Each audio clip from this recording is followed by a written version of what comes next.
Podcast is intended for mature audiences.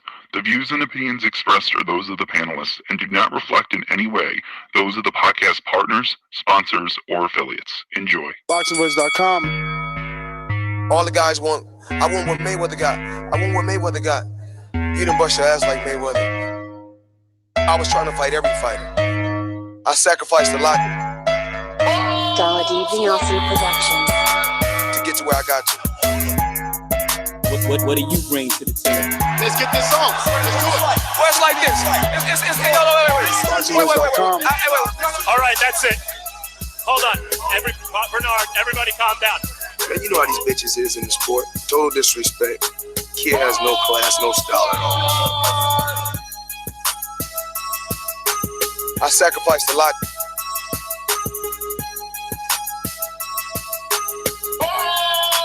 ThaBoxingvoice.com to get to where I got to.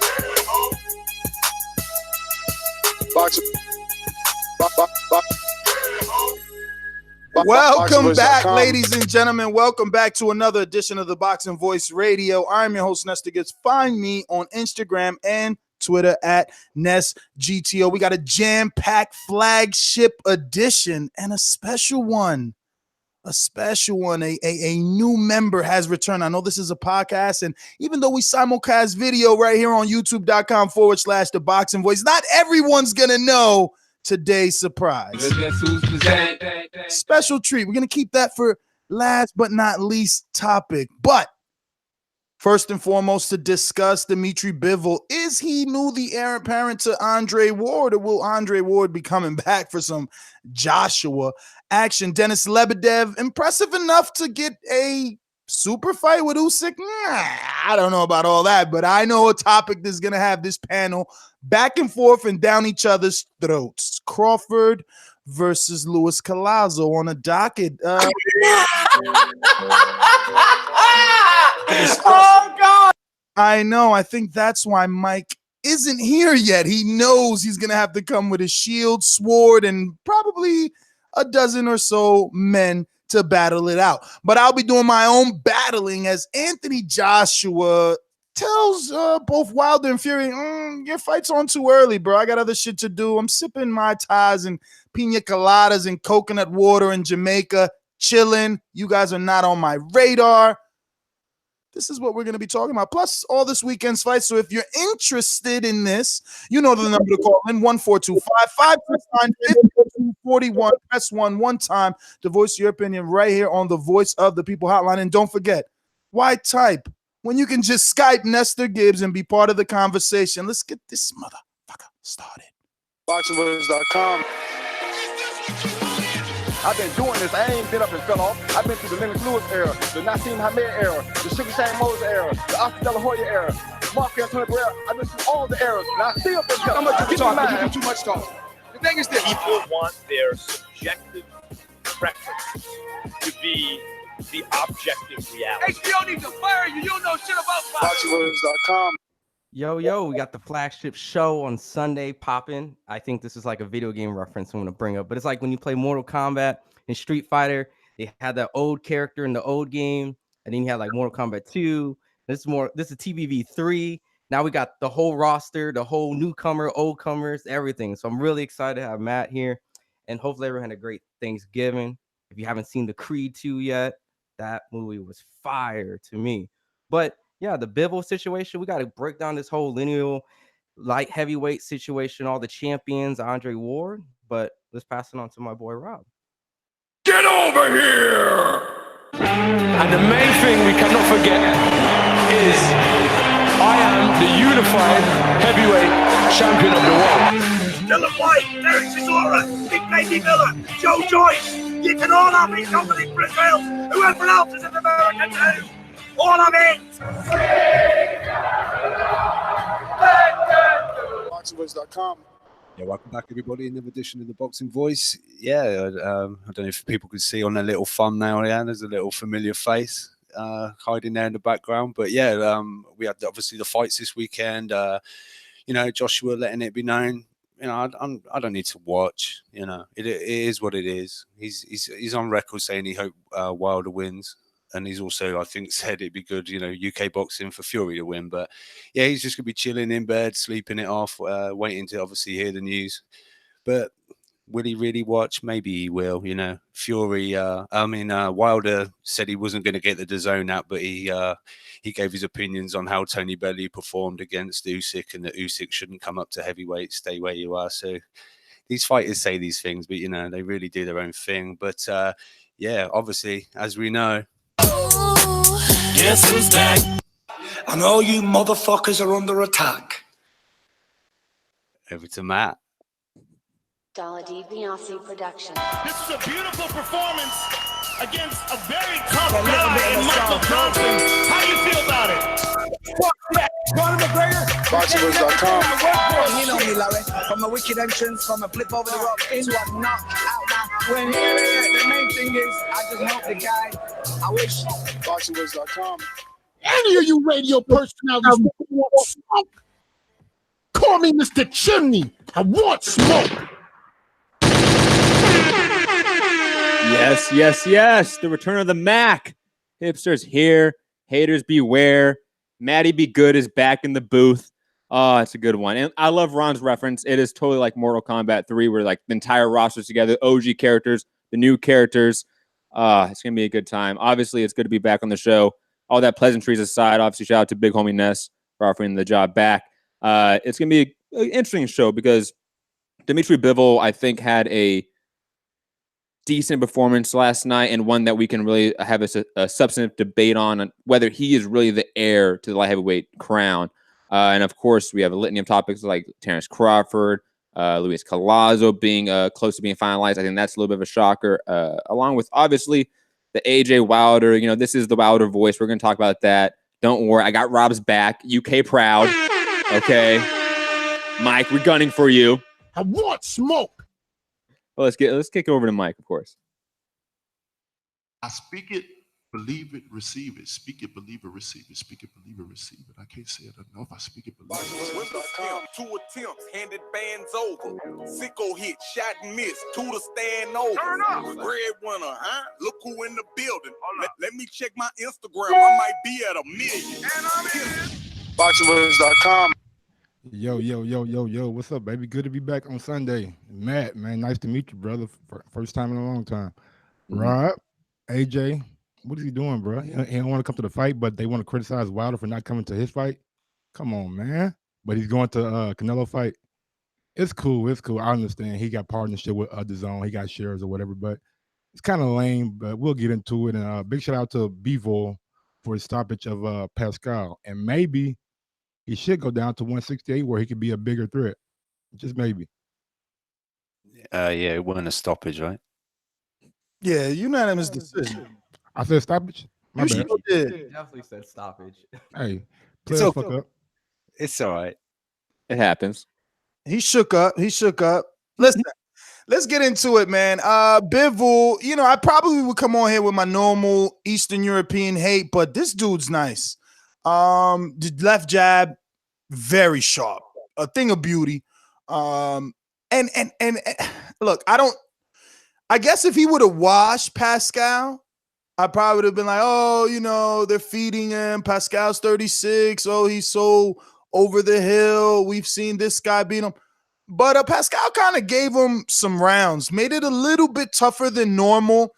And I was able to see Bivol's composure. I really like when I think Pascal came out, maybe the 7th or 8th, maybe the 9th. I don't know. One of those 3 rounds, he tried to rally and he just got so sloppy. And all I could think to myself was, wow, Dillian White. But, Bivol stood very composed and picked his shots in between that rally, backing up, pivoting, throwing the left hook. I mean, he just looks like the complete package. I don't know about going up or down. He seems to be doing well right there. He was landing shots through the guard, on the guard of Pascal, and he was feeling them. I seen a post-fight interview where Bivol said he felt Pascal's power as well. So I guess that's just, something to remember, that the last thing to go is the power, but definitely impressed with Bivol's performance, understanding the level of opposition. Don't understand why they went back to Atlantic City, why boxing is trying to revive in Atlantic City. I don't see that casino really drawing in anyone, but I was impressed with the performance. Only thing I'll add to that, because I echo everything in terms of like the praise we have for Bivol. His sense of distance is Mikey Garcia, Earl Spence like in terms of that half step back and forth and be able to control the range. It's quite, sublime. The jab, like you said, was perfect. His counters were great. His timing was awesome. Even his inside work, which I think has been criticized in the past, looked better in this fight. His ability to pick shots on the inside to the body. My only critique, and it's a very minimal critique, is that his lack of, upper body head movement could be a factor once he gets to the very top. I could see him getting caught with shots against some of the longer ranger guys in the division because he is a little bit average for that division in terms of size. But like Mike said, I would love to see him drop down and fight Callum Smith. I think that's a fight that obviously has some Olympic backing and sort of rivalry there. I would love to see it. If that's not an option, obviously Better Beef is an option at 175. And plus with Bivol most likely heading to DAZN as a network free agent now, that seems to be the more likely realistic fight, and plus the unification. Are we sure about that? DAZN, I know Rob probably wants Bivol to land there, but I seen him wearing main event shorts last night. I could have sworn I seen the main event patch on his shorts. He is a main event fighter, but his contract with HBO is up. So now he's a network free agent. He go to ESPN. He go to Showtime. You go to Fox. You could. Oh, I hear that. I hear that, but I remember main events kind of having their own NBC deal. Not the big NBC, but I heard they were getting their own NBC deal. I don't know if any of the other smarter guys on the panel could find that. But if this is true, why would main events give up, I guess, their biggest at this point now? Like, this is their flagship fighter because Kovalev is. I would say, I think I remember seeing a headline. I'll look it up while somebody else talks. That NBC deal may not go through, actually. But I'll look it up as somebody else talks about the fight. Well, Bivol going to DAZN, Rob, would be not only your best and favorite choice, obviously, as your uncle Eddie would get another light heavyweight, but I think for him, it would be the right thing, right? Well, I guess so, right? Everyone else is over there, isn't it? It's just there's like Beterbiev. There's obviously Callum Johnson over there, who's rumored to he's probably going to vacate his British title because he's going to be trying to get around for another like a world title fight at some point. But yeah, he's gonna duck Joshua Buatsi. Let it be known for a world title shot or defend his British title. I don't know that it's ducking. Alvarez and Adonis are on Showtime, so I guess it's equally spread. There will be 2 belts on Showtime if Adonis can succeed.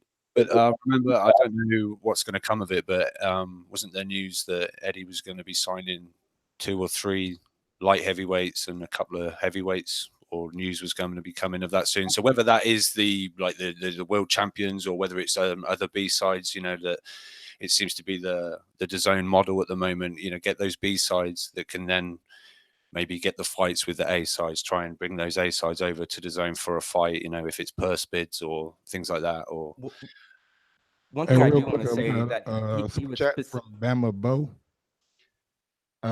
Hipsters back. It's like a family reunion, bro.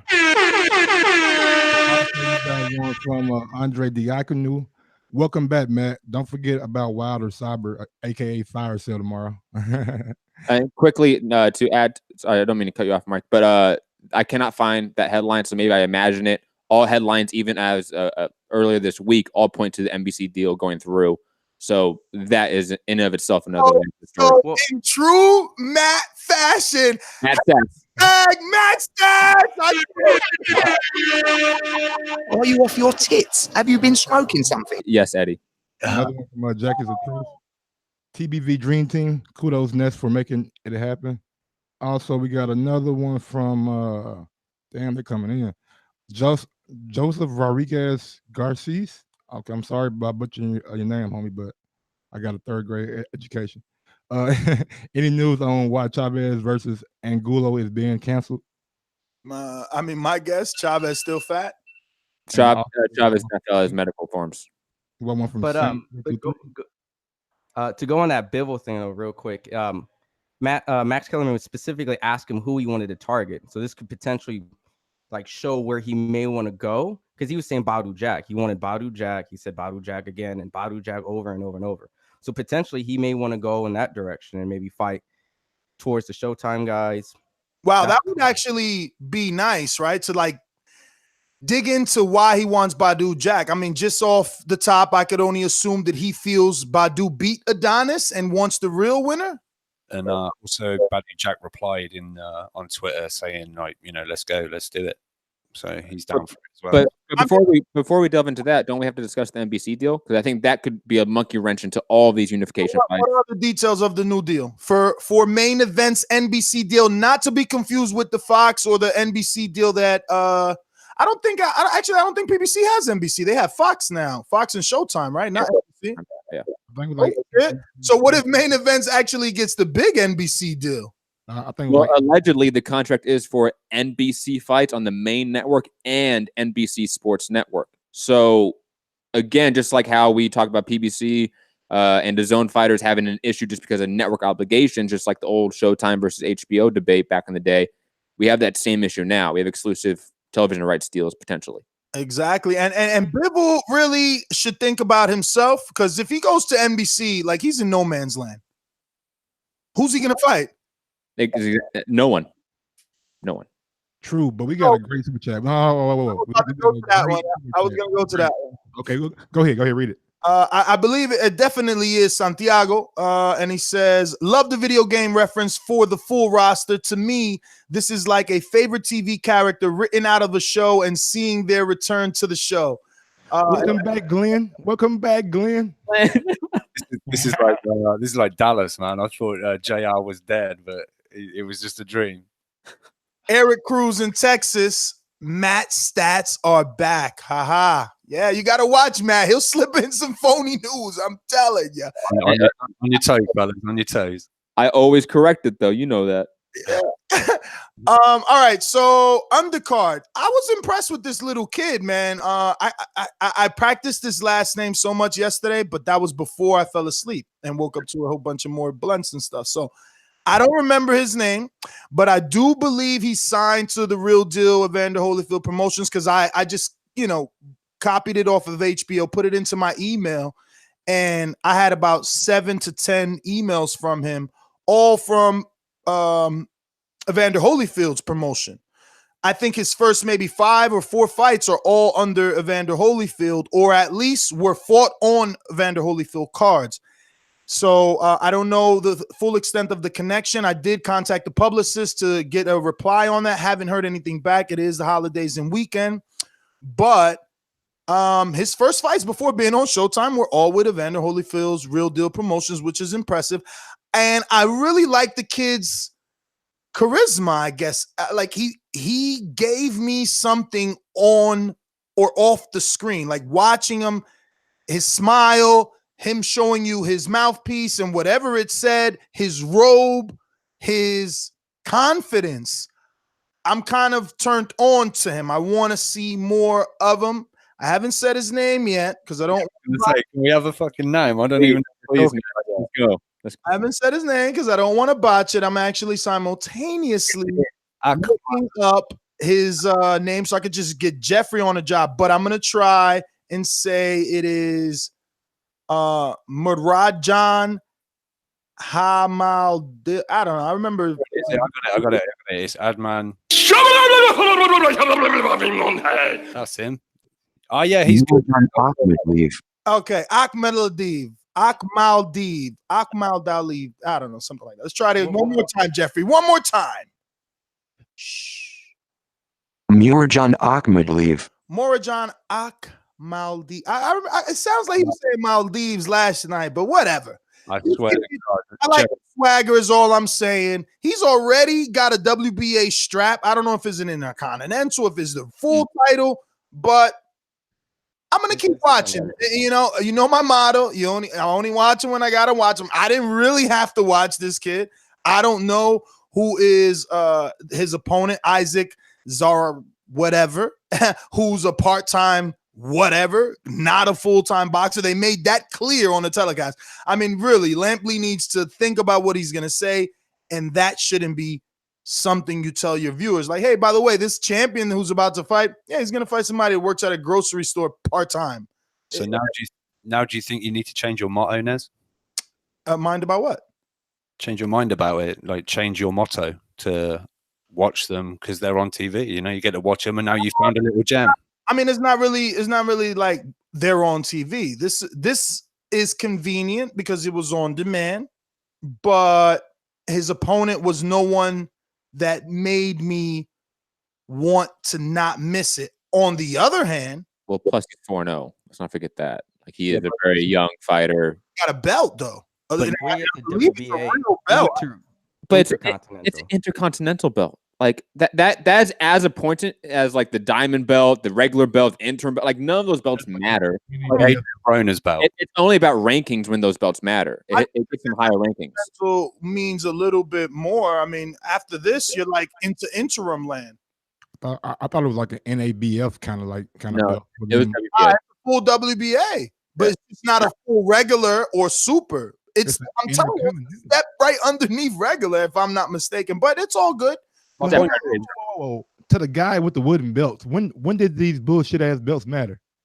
No, they don't. Okay, then fucking talk about it. But when you have a 4-0 prospect and his name isn't Lomachenko and Rigondeaux and all those other guys doing special things, like I think we should highlight it. Like, who's this kid coming out of nowhere, kind of doing similar things? That's all I'm saying. Well, let's talk about the rankings. Coley had that same belt, like when it's like 6 fight, 7 fight, right, Rob? Oh yeah. I was just finding my Cody flag, but you've got it. Who is that guy? Who? All my point was, Nez, is you didn't have to watch him. You did watch him, and now you like him, and you want to see him again. Yeah. I wouldn't mind seeing him again. Like I said, there was anyway going down the line. Did you guys watch it? Yeah, he looked good. He looked good. I'll say this is that he's 4-0. So, and like you said, it's Isaac Zarate, who is literally no one.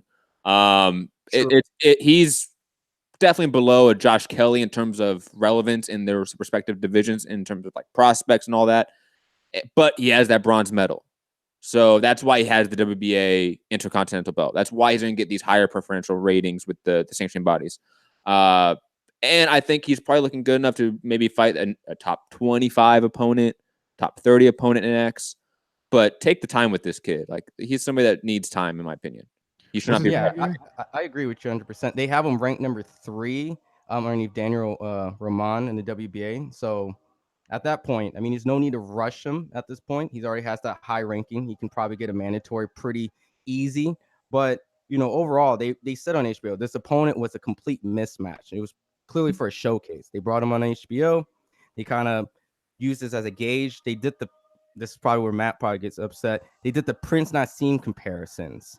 They did. They said his footwork was like Nassim. And then didn't Roy Jones say, actually, it's better, Jim, because Nassim was a bit sloppy. This kid's like, he's all. I was like, what? Are you off all tits? Have you been smoking something? Well, you better talk to Roy. He said it. Come on, Roy. Oh, you stupid would be an insult to stupid people. Thank you, Rob. I mean, you can't compare him to Nassim. Like, that's criminal. Like, you should not be allowed to be in front of a microphone and talk about boxing when you say that shit. I mean, maybe Roy just has a better eye than us because he's been doing it longer. He can see into this prospect's future, like what we can't see yet. What we need, a couple of barometer fights or opposition, he can see in sheer talent. I mean, to Roy's credit and to HBO credit, they did mention fuck with the guy's name that they compared to Tevin Farmer. I don't remember. Pernell Whitaker. And everybody was like, oh, no. But his last fight looked damn good. I'm just saying. Tell Tevin Farmer looked like his last fight versus somebody good. Then we could call him Pernell. That's true. Like, do that to Tank. And then I'm like, holy shit, let's call him the Matrix. You know what I mean? Pernell, Tevin Farmer. You got to give Tevin Farmer time just because Pernell is all-time great, pound for pound rated, moved up multiple weight class. I guess it's just a barometer. They're trying to compare these guys. But one thing I didn't like from him is the low output he did in the beginning of the fight. He did a lot of movement, but not enough hands. He'll jump in, jump out, jump in. But no hands. Talking about MJ? Because MJ. They were calling him MJ. So you're right. He was like jumping in, and it was like very small hops. And that's when Roy Jones was crediting his footwork. And I didn't know if he was trying to get the guy to like bait him so that he can counter him, but it really never came. But I'm still impressed. Whatever. I mean, we're spending far too much time on this guy. Any other fights on this card y'all want to touch on before we move on to the DAZN mobile streaming app? I guess Sergey. Go ahead. Sergey Kuzmin got a knockout on the undercard. That's right. And this is the guy that also beat Amir Mansour about a month and a half ago, correct? Right? David Price. No, he beat David Price. The guy that beat Mansour. Yeah, that was the wrong one. Flip. All right. So, I wasn't impressed because the way he looked against David Price. So this guy, not really. So I don't see him as being a player in the heavyweight division. Not at this point. I agree. Rob? Yeah, I didn't see this fight, but yeah, watching him against Price, not really a great gauge. I wasn't like blown away by the guy. Didn't really feel he needed to be on the AJ undercard, but he was. I think that was something to do with, Who did he beat? David Price. David Price. Oh, yesterday though. Oh, let me get it. LaRon Mitchell. Oh, and I know LaRon. He's a local California fighter. He's not like a born fighter. You know what I'm saying? It's like a dude that turned fighter from, I believe, the Bay Area. He was not a natural athlete. Probably like some high school, college shit, but like, just his body type. If you watch it, he doesn't look like he's gonna be too agile. He was undefeated though. Yeah, but I'll tell you that his record had no one on it that I can remember. I mean, maybe a few sparring partners if I really find Coleman. But Ron, you should know this guy. Well, I was about to say his amateur career, and when he was in the Olympic boxing trials, he beat Dominic Brazil when he was trying to get in the Olympics in 2012. So he's fought some notable people in the past, So that's probably the most notable. You said what? Who he beat while he was pro?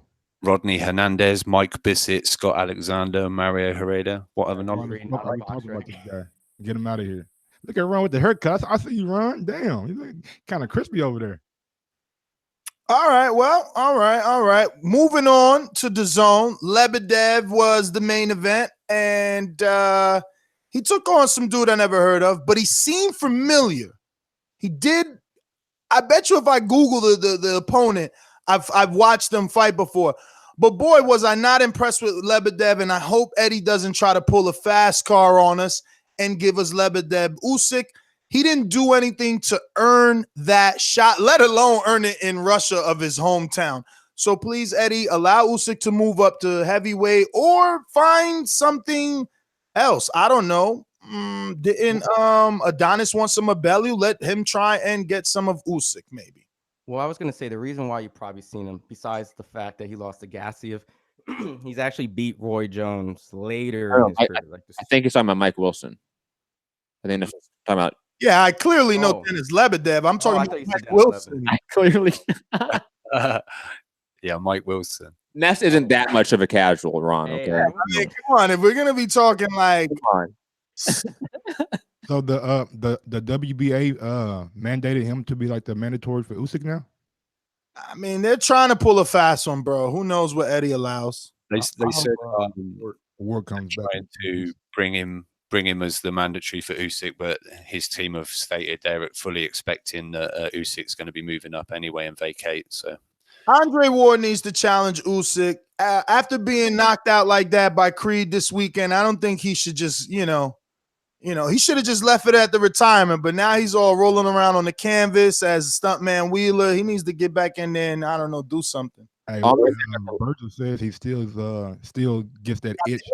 I know he get there. That's why he putting on gloves in the Contender. Then he put them on in movies. He want to come back. Penicillin will sort that itch out.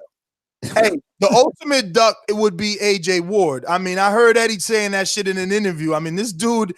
I mean, look, if somehow Eddie Hearn can pull off Andre Ward versus Anthony Joshua, he goes down as the best, most baddest, dopest promoter in the world. If people buy that shit, if that's not a blatant duck mismatch, no, you better not make a type of fight, an argument. We're burning down fucking Matchroom headquarters. Holy shit, Eddie's the best. That's funny you bring that up because I had an interview last night with Troy King, and he thinks that Andre Ward can possibly beat Anthony Joshua. He says Ward idol is a guy that he looked up to is Jones, and he always wanted to go up to heavyweight and make that challenge. So Ward, Are you off your tits? Have you been smoking something? I totally disagree with him. The interview will be out Yo, tomorrow. as a true AJ protecting hater, no, I'm not AJ protector. As a true AJ protector killer and AJ hater, I'm rooting for Ward if he takes the fight. Let's go, America, baby. Anyways, back to Lebedev and the fight that happened last night. I think he looked fine. I thought he outclassed Mike Wilson easily. He's a better athlete. He's a better boxer. Mike Wilson has fought no one. He has an undefeated record based off of relatively nothing, of no substance. And plus, if you look at any of Mike Wilson's previous fights, you can tell he's just unathletic, sloppy, unbalanced, not really that much of a good boxer. Like, he's just not of this level. Lebedev, though, in my opinion, is obviously very close to retirement. He's on that last sort of chapter, last sort of page in his career. That's probably why I'm not hating a Usyk-Lebedev fight in the meantime.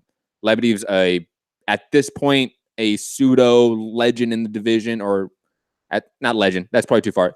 A pseudo sort of, I don't know, veteran, statesman of the division. He's been around forever. He's fought everyone in the division. And let's not forget, that Garcia fight, there's some feedback there. That Garcia fight clearly was, I think, the indicator that Garcia probably wouldn't beat Usyk. And looking back on it now, I know it's hindsight. Go back and watch that Lebedev-Garcia fight. Lebedev arguably won that, and it showed tons of holes in Garcia's game. So Lebedev is still relevant in this division. He can still fight at the top level. I wouldn't hate it. Yeah, but he already beat the man that beat the man, right? So he beat Murad Gassiev, who beat Lebedev. True, but I mean, it's an arguable decision. And Huck.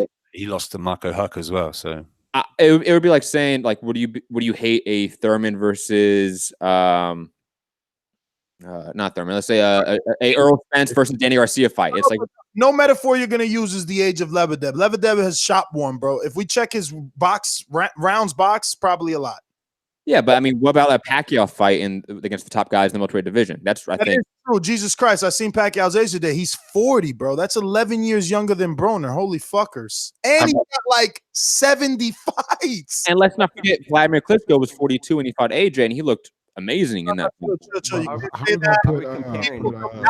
Lebedev in the same conversation as Pacquiao or like are we comparing Lebedev? Yeah, thank you, Ranji. Thank you. No, I'm talking about their ability to contend at the high level at a late age. Lebedev had that at the high level at a late age. He obviously can. Watch his fight. But thank you. Lebedev has done 210 rounds, by the way, Nez, so not that many. Not that many. Is it not? Really? I don't know. Pick. I don't know. Not Marco Hook. Cause yeah, all right. Fuck it. Pick Marco. He's been around long enough. Yeah, that's a good comparison. He better be under that motherfucker. No, on 352 rounds. Holy shit! Yeah, he's been around too long. Wrong one. All right, fuck it. Let's get to the topic. Everyone's here to see Mike look stressed. Can we see the stress? Whoa. Michael Hunter, Khalid Yafai. I mean, look, the thing is that Alexander Ustinov just lost about a month and a half ago, right? To Brian Jennings. But Michael Hunter win makes Usyk look that much better. I don't get that because I just literally said Brian Jennings beat Michael Hunter's opponent last night about a month ago. So who cares that Michael Hunter came back in a comeback versus a comeback opponent? Check Ustinov's record. Tell me who's he beat. He's only known for losing. The fact is, Michael Hunter is moving up to heavyweight. Therefore, that's a good barometer to see can Usyk compete at the highest level of heavyweight, because we all know Ustinov is not a high-level heavyweight, but Michael Hunter beat him. So that goes to show that Usyk maybe can't compete with some of the guys at heavyweight, maybe a little bit above the Ustinov, what fuck his name is, level.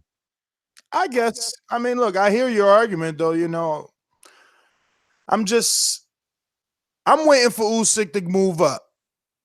He's food in my eyes. You know, I know a lot of you guys are impressed because he's got a couple shiny belts. Food. I think he beats most heavyweights until he reaches, the real top big guys. Okay, which are the most? Joe He Joyce beats and Dylan Jam. White. He beats Joseph Parker. He beats Daryl Miller. He beat beats Dylan White.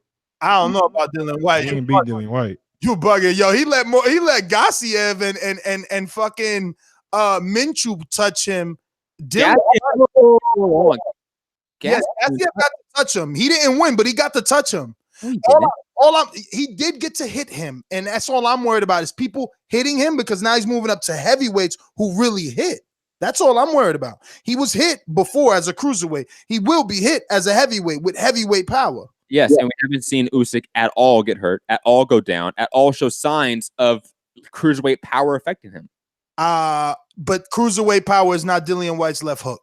I completely agree. I mean, But we have not seen it.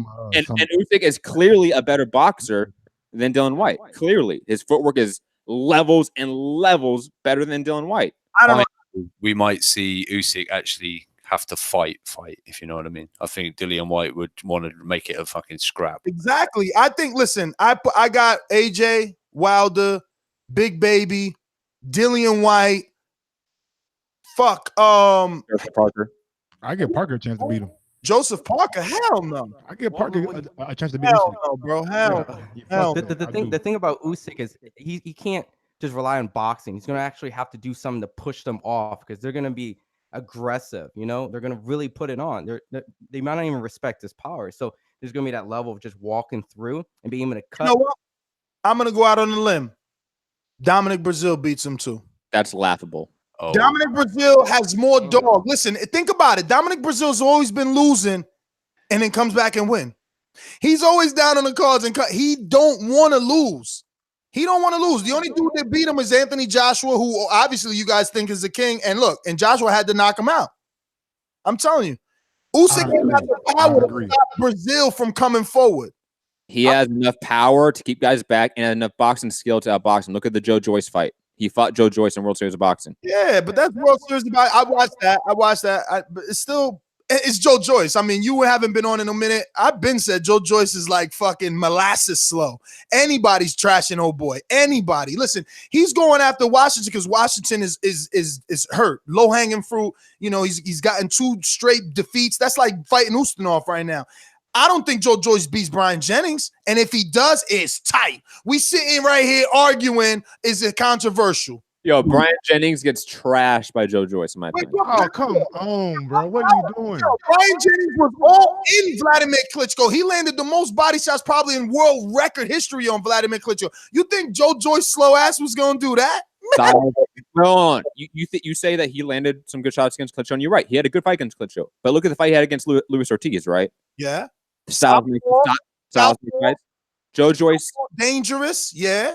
Joe Joyce ain't never fought Luis Ortiz. That alone is pedigree. Joe Joyce is a higher pedigree than Luis Ortiz in the amateurs. What are you talking about? I don't think so. Joe Joyce has a silver medal in the Olympics. All right, and maybe he's accomplished more than Luis Ortiz in the amateurs, but I don't think he's a better fighter than Luis Ortiz.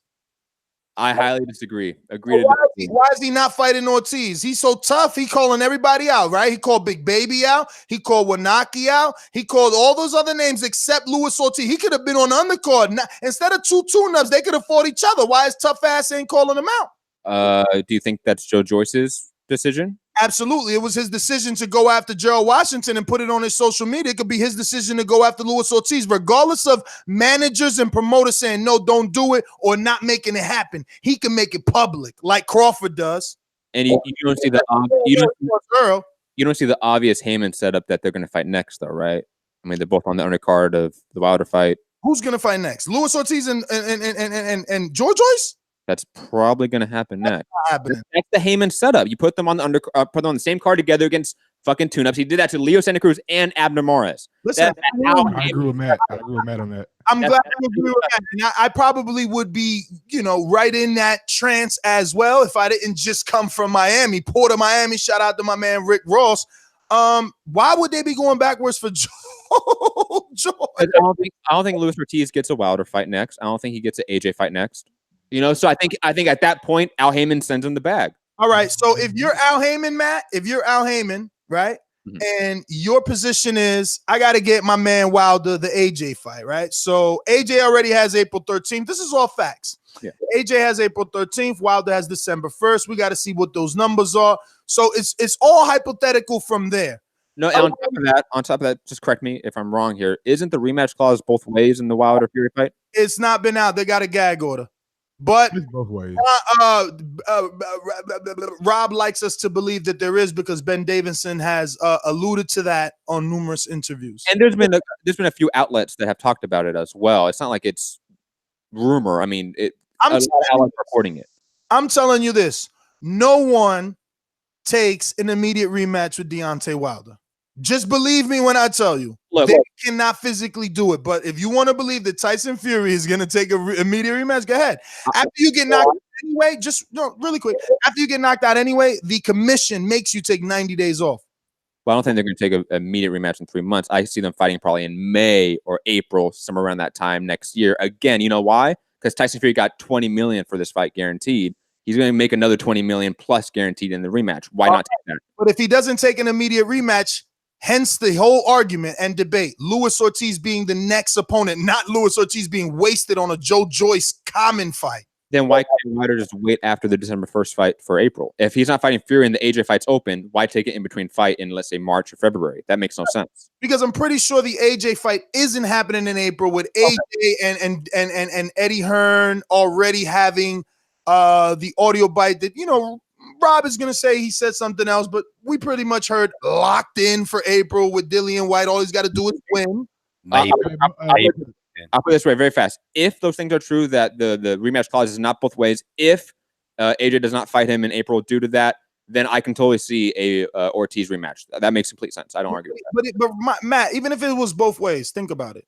Fury's not going to get knocked out and come right back. He's not going to get knocked out, wait 90 days, and go into a Wilder fight. Like we don't know. We don't know. I feel like Robbie now. Fuck this. I feel like Robbie. I got something to say. Yeah, get in there. You got Thunderdome status. Takashi. Yeah. Back to the main point, though. I think Brazil is 6'9", 270, 260, wherever he is literally too big for Usyk. That was the main point before we start branching off. I think that Ness has a good point that Brazil would beat Usyk. I think Usyk can beat the lower tier heavyweights, maybe mid tier, but like when it comes to that top level and like world level, it's gonna be tough for him because these guys are. Let's see if he beats Negron first. Yeah, Jesus. Usyk could beat. No, he'll beat Negron.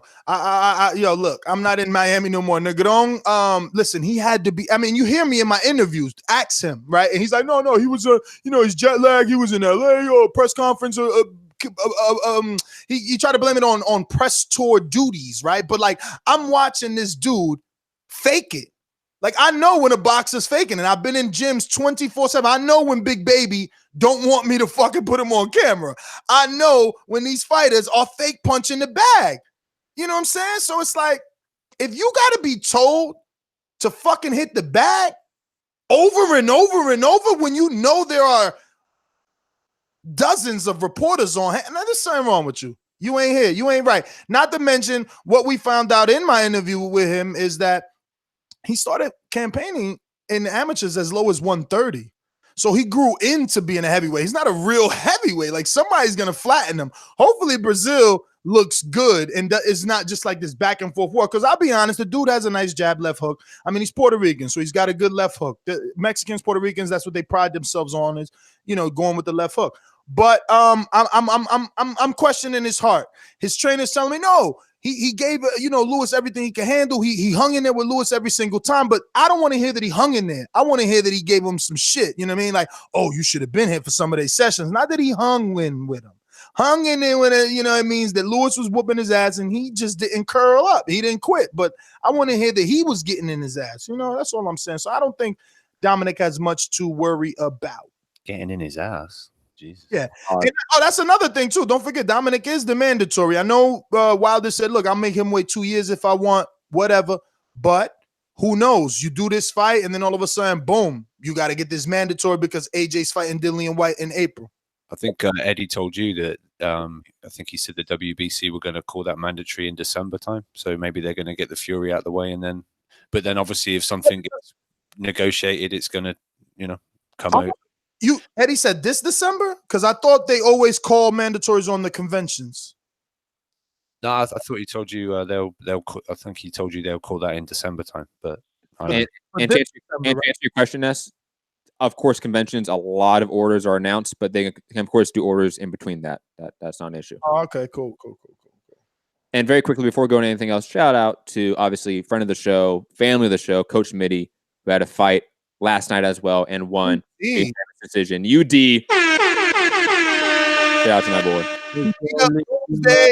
After beating up Doomsday, he went on to do bigger and better things and shit. Yeah, and watch his space. I obviously, as his main promoter, I know what's coming up for Mitty, so it's all good. Future's looking bright. Yes. No more hiding, no more dodging, no more ducking. Terrence Crawford, Luis Collazo. What's up? Hang on. Say it again. Smoke.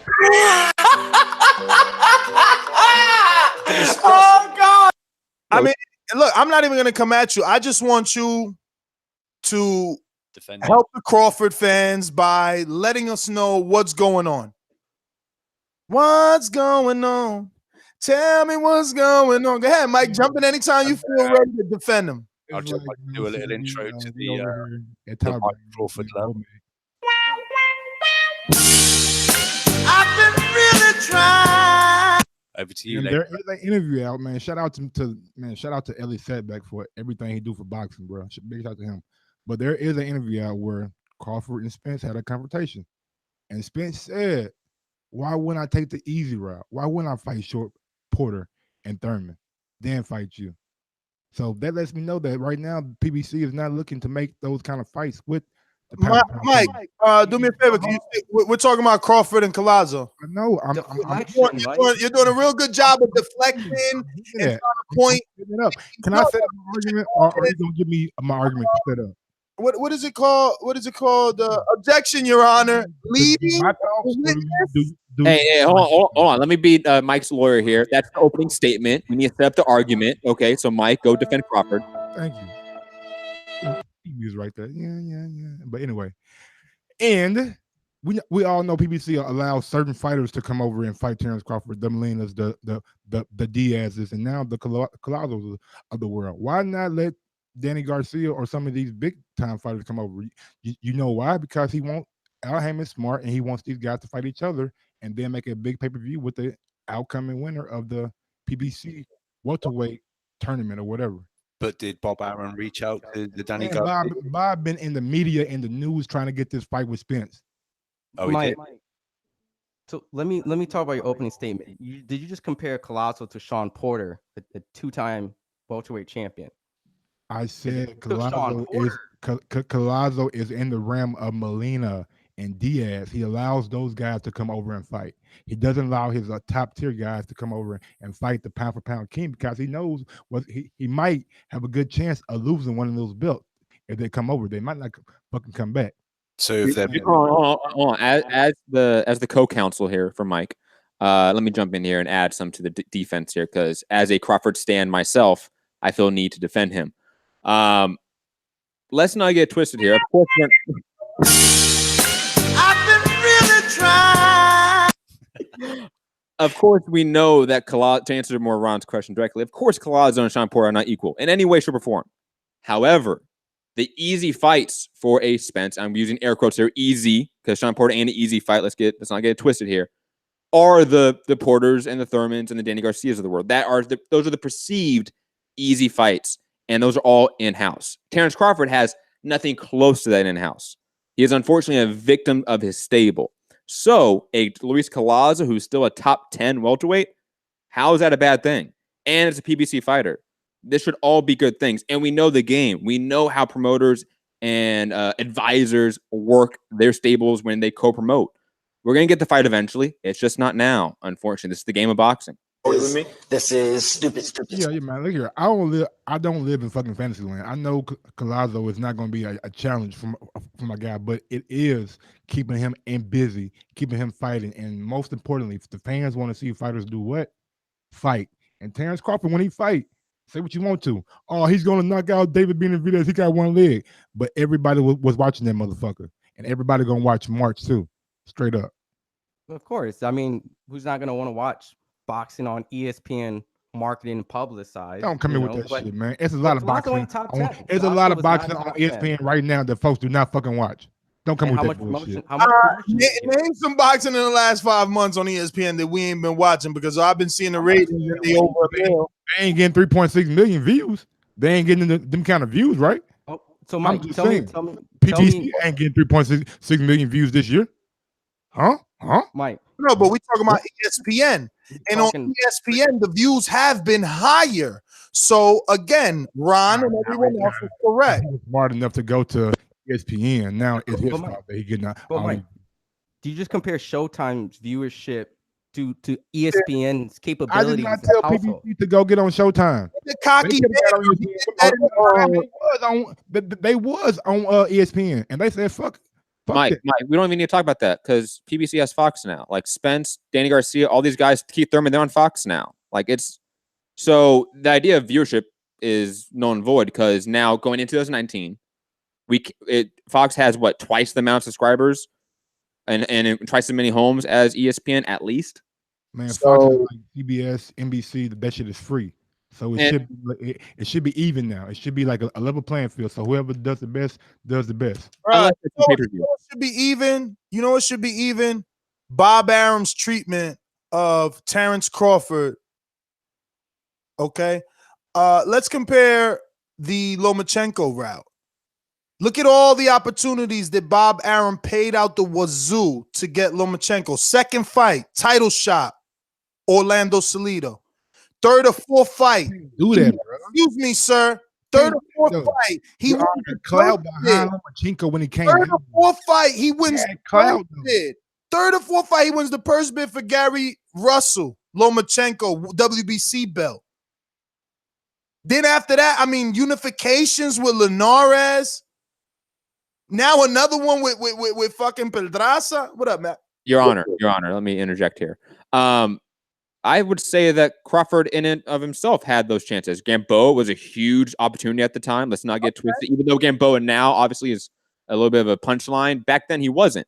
All right, just to make this fair, let's go one for one. So you're saying Gamboa was Crawford's first Bob Arum opportunity, paying for if not maybe a Ricky Burns, I could potentially stretch the guy that he fought.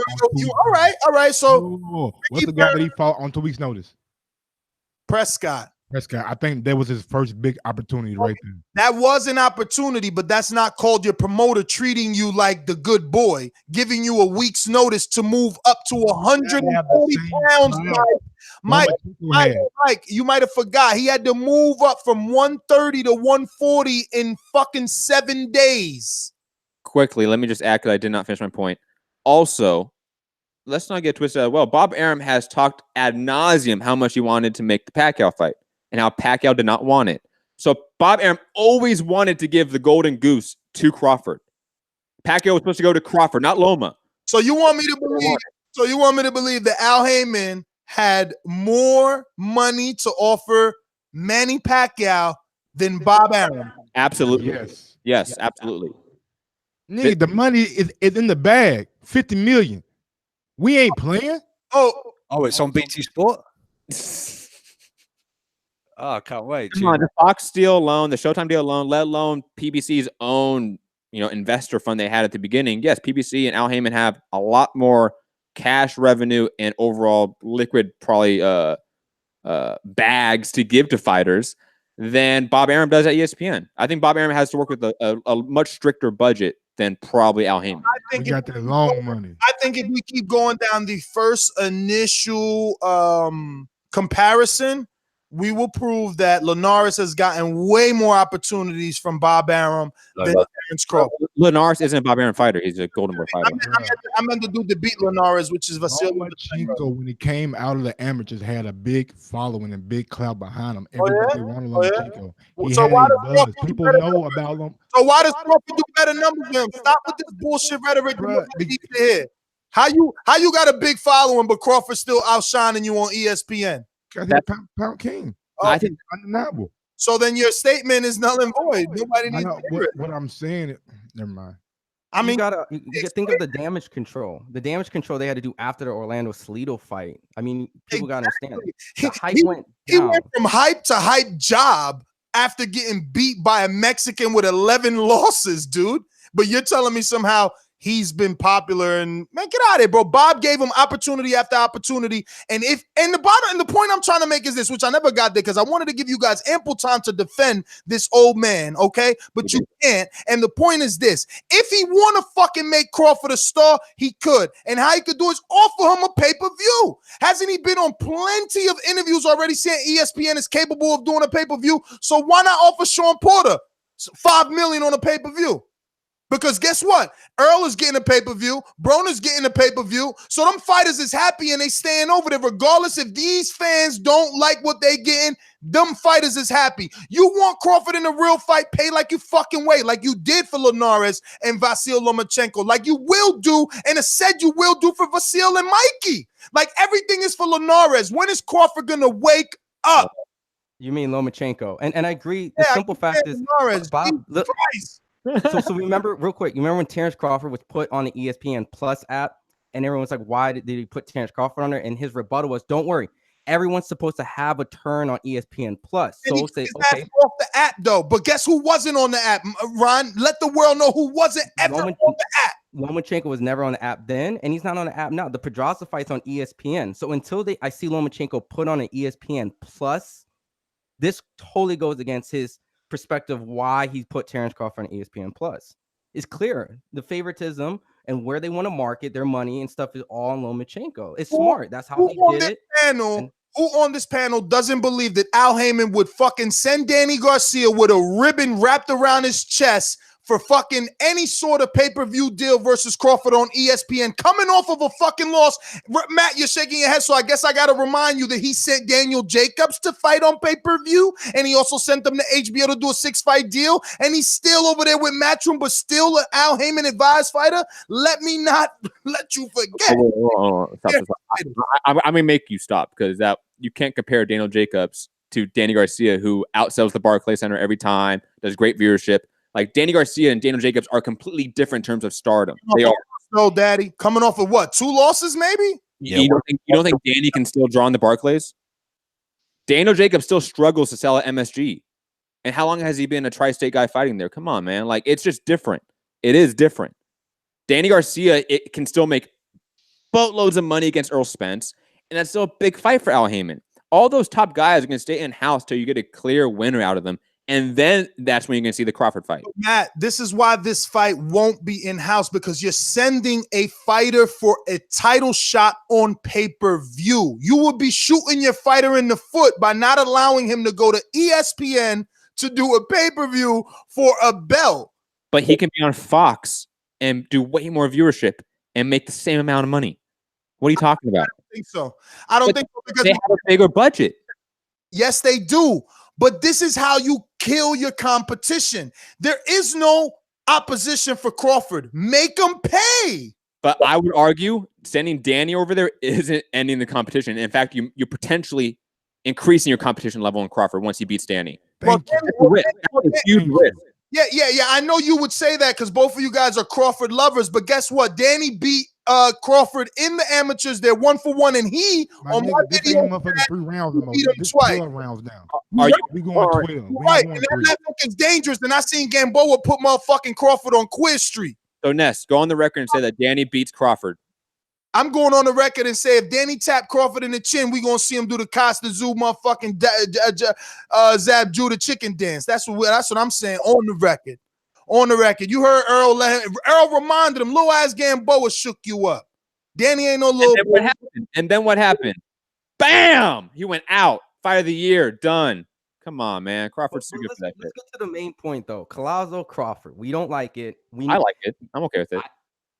I think it's terrible. There's more. You know what? It's fine. Like it's compared to what? Granados and Danny Garcia. We're not talking about Granados and Dan Garcia. But that's how we have to compare. We have to compare it to the other elite welterweights. Who are they fighting? No, don't compare it to the other elite welterweights without a title. Don't compare it to the other elite welterweights without a title. compared to the other elite welterweights with a title. So Thurman against Lopez and Spence fighting a blown up lightweight. Thurman coming off of an elbow injury and 2 years off. You try to compare it to Crawford? No, that's of course. But Spence fighting Mike Garcia, come on, that's fucking another Triple G Kell Brook. A super fight? Ness. It was Triple G Kell Brook a super fight? Unfortunately, yeah. So 400. Oh, time. Let me just go through. What was Canelo Amir Khan a super fight? Unfortunately, yes. I understand. No, I understand. Point. Loma Rigondeaux super fight. Unfortunately, yeah. Okay. And all of them. Hold on. Hear me for that one. I know all of them were not competitive. Let's stop. I mean, yeah, but Mikey is different. According to him, he's special. Okay. He's the Mexican Mayweather. You thought Rigo was special with the 2 gold medals. And look what happened. 2 divisions is a big difference. My kid's special, but I kick his ass. Facts. Hey, man, I hear you guys, but, until Mikey's proven otherwise, he's been calling out the big fish. Haven't you always Mikey when he's like fought like guys like Orlando Salido and it looked like he can't take the fire?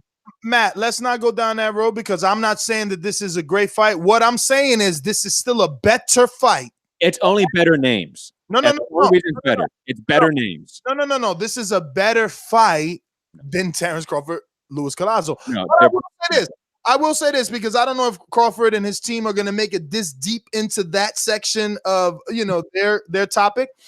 Looking at the rankings, I like Luis Collazo. Have always liked Luis Collazo. He's a good enough dog. I don't like that performance with Amir Khan, hands down, but he still kept coming forward, which means he's going to try all night. But I'm sure Crawford is going to be too accurate and just far too fresh. Collazo's about 37 years old, but keep Collazo's name in your mind and think, doesn't he beat whoever the hell this guy Juan Herelda is and Giovanni? Look at all these names. Brad Solomon, I know, but he hasn't done anything in forever. Arnold Barboza, like Rashidi Ellis, maybe, but Golden Boy ain't letting that dude go. Devin Alexander, name value. Josecito Lopez busy. Jaron Ennis too early. David Benavidez already got spanked. Francisco Santana, no need because that's Chi. Jamal James too early. Andre Berto too late. Jesse Vargas, no way. Adrian Broner busy. Danny pay-per-view. See, there's nobody else. So he's got to take Collazo, but the Danny fight is there to make. You just got to send that check. Stop playing. Pay like you weigh. Send that money over. You see AJ get every motherfucking opponent. Didn't Wilder try to get Joseph Parker? And he went to Joseph Parker. Joseph Parker was live at his fight, supposed to announce it. He was supposed to get in the ring. Eddie hit him on the hip like, nah, we got a cool couple mil for you. Just come this way, chap. And that's what happened. So all Bob got to do is be like, yo, Danny, the money's in the bag. The money's in the bag. He extended the ESPN contract. You Crawford fans need to stop making excuses. He extended for 7 years. They got dough to spread. And all Danny and Earl and Sean have to do is say, we're going to stop taking these fights amongst ourselves and go fight Crawford. But yet they still say we're going to fight in-house and then go fight Crawford. No, not if they listen, Matt, just think about this. No one, right? No one, not Thurman, not Porter, not Danny, have been offered a pay-per-view versus Spence or Crawford. Offer it. You think Mikey's taking it just because he wants the dare to be great? Motherfucker, it's a pay-per-view. You know how much money's attached to that? You know how much pay-per-view back money is attached? If those numbers do well, I'm telling you, you offer these kids a pay-per-view, they will take these dangerous fights. It's not a problem. There's an opportunity. You heard Adrian Broner? He said, man, I'm happy. Y'all allowing me to make X amount of dollars. I feel like a bum fighting for a sandwich. That's how much he wants it. Not to say he's gonna win. Do you think Wilder gets another pay-per-view if it does 50,000 like Crawford's last one? I'm sure. Let's not jump to the Wilder shit just to piss him off, Rob. I want to stay on subject here. I'm sure it's gonna take a long time to get a pay-per-view just like Crawford, but I think Crawford versus Danny, the time is right. No, I'm gonna ask this. If Spence Mikey doesn't do well, I think probably the sense out there, the consensus is that pay-per-view is not going to be a blockbuster. It just doesn't make sense. Then why would there be this massive push to put these guys against pay-per-view with Crawford? Because that won't do well. These guys are going to say, I want the guarantee to be on Fox. I want that guarantee. I don't think that's the plan, man. I think that with the studio shows that they have planned, I think you're going to see a whole lot of stuff in the new year. What they're doing is teasing in December. They've let a little bit of next year trickle into this year. And for some reason, you guys think it's the same old thing. No, they have a network deal now. They have network studio shows. They're going to be doing 24/7. Look at what they've done with Wilder Fury in terms of All Access and all the marketing that they've done. I feel that they believe that these pay-per-views are going to do well, and I believe that they're going to market them in such a way.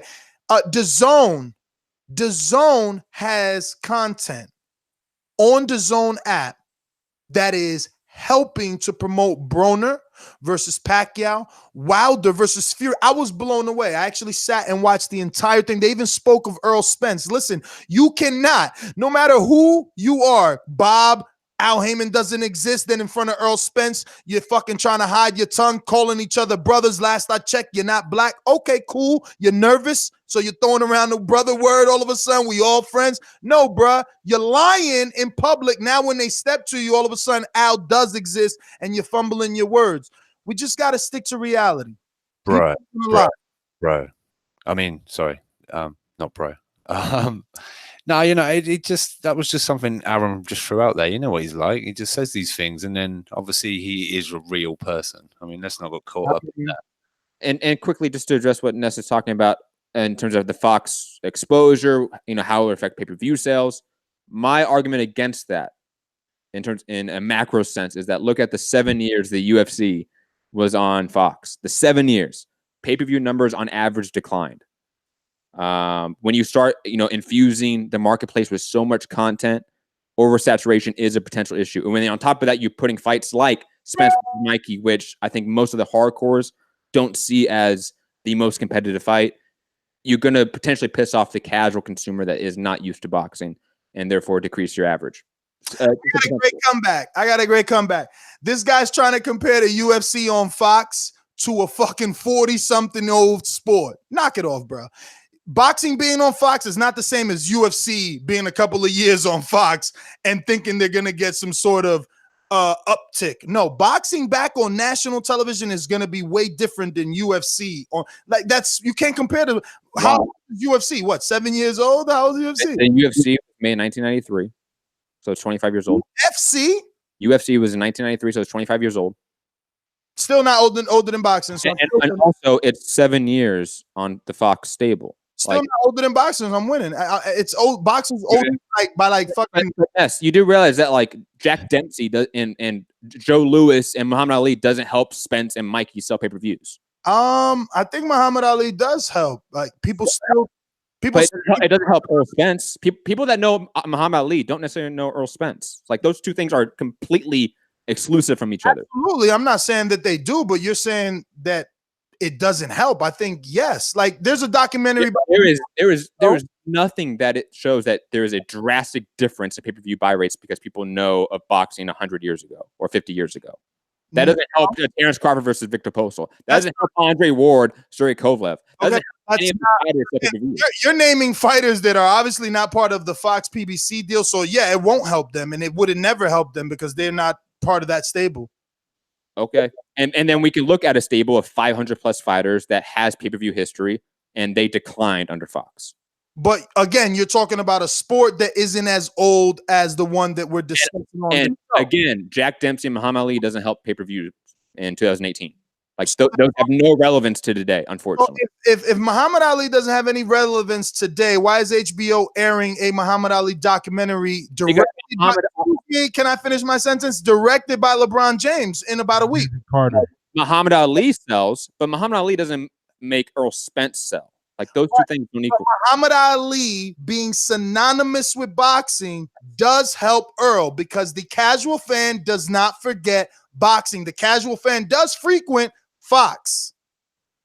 And I would also argue that has still no relevance to Earl Spence selling pay-per-views and not being on Fox. To the casual fan, pay-per-views is vastly different than just being on Fox. Because the casual fan, Errol Spence might not be relevant to boxing. for $75 for a fight against Mike Garcia, who also may not be really that known. Okay. Well, I mean, we don't have the actual price of the pay-per-view just yet. We know what's going to be. Well, we don't have the market standard is now like $75 for HD. Is it going to be more than $25? Absolutely. I mean, if this wasn't the UK, maybe. I mean, if this was the UK, maybe. So anyway, come on, let's talk about Anthony Joshua and chilling with Benny, man, chilling with them girls, them sugars, not wanting to come to LA, and just sit next to Dave Chappelle and watch the fight. I'm really not getting this. He was supposed to sit next to Dave Chappelle. What? No, he wasn't supposed to sit next to Dave Chappelle, but Dave Chappelle's a huge boxing fan. He goes to most of the fights. He does know Dave Chappelle. It's on his Instagram when the last time he was in LA. So, it would be easy for him. This is what I'm saying. Like, these actions, they're so weird to me. They're so feminine. What if he said right here? Feminine. I'm not going to LA because I'm going to a bigger fight in New York. The Canelo fight. Everybody knows Canelo. Optimistic Mike right here. He's going to a bigger fight. Who the fuck is Rocky Fielding, bro? But it's Canelo though. Someone in his 45,000 in fucking Texas with Liam Smith. Nobody who knew who Liam Smith was back then. You're hilarious, bro. Anyway, why is this so surprising to you, Nez? Really? Because why does he keep doing this? Like, he obviously hears how we feel. He obviously hears it though. You just said it. Why does he keep doing it? So if he keeps doing it, why is it surprising? If he does, dude, because look, it was different when Wilder was, dare I say it, irrelevant, right? There was a point when AJ could ignore him. Then all of a sudden, we were forced to listen, but AJ still could ignore him. You're at the point where you can't ignore him, dude. Like, you gotta fight this dude, and you keep fighting. Yeah, so that's why I can't hear everybody. That's why he's come out and been said that AJ's told me to make this fight and we'll be making the phone call December 2nd. So that's not ignoring him. That's we want to make the fight, or that's they're going to have to fight at some point. But I don't know why Joshua has to be ringside for that. Why was Vladimir Klitschko fucking ringside for the Eric Molina fight? God, he's fighting them next. That was a done deal. And Mike, who the fuck do you want AJ to fight next? Dumb. And he be there, bro. But we was down in fucking Alabama, and you heard what fucking Wilder said. He's not in my plans for fucking April. Rewind. And if AJ wants to be in those fucking plans, show up. Show the world that it's Wilder that's afraid. Klitschko. Yeah. And y'all ain't never let me finish my statement, because it's not just this, okay? Wasn't Wilder at the last fight when fucking Vladimir was there as well, and they didn't even let him in the ring? Then wasn't Wilder supposed to be at the last one commentating? And then Dylan White tried to say, oh, he better not come and all this shit. So Scott canceled it. Like, how big baby? No, big baby. I'm not done because then AJ also say, yo, Eddie, I don't want him here. Fucking Eddie on interviews talking about they're gonna get security if he come. What type of whack shit is that, man? Hell yeah, that's some fucking feminine ass shit. Bruh, that's A-side tactics, bro. A-side, get the fuck out. Yo, I don't have to acknowledge you. I do not have to fucking be around you. You know what? I absolutely have to. You and scared. And that's when fighting. You scared. That's why, because I could sworn Triple G was at all Canelo fights. He gets in the ring and fights for a living. G was at all Canelo fights. Triple G was at all Canelo fights. Terrence Crawford went looking for Earl when they was in the same arena. Get the fuck out of here with that. He's not built like you and me, bro. He from a whole nother place where they do shit different. Right, motherfucker, play the soundbite. Play that Broner soundbite. Play it, motherfucker. Play it. Get out of here with that. It's you. Yeah, I'm a sheep. I know. That's soft shit. Emotional. Why you emotional? This is the inner city sport. That's why Crawford is so fucking competitive. That's why these people so hungry. That's why competitive nature is just something different to fucking Wilders or fucking Crawfords. What? I could be hungry. Does not strike me as a guy that fucking likes losing or fucking wants to lose. What?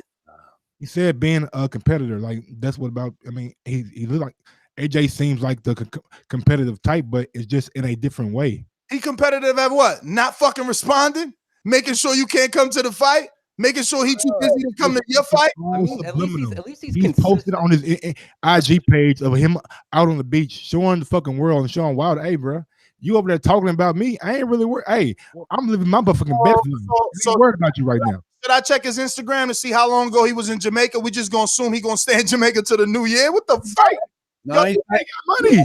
You AJ protectors got excuses for everything. Whoa, brother. Don't let me in that shit now. Hold on, nigga. This ain't no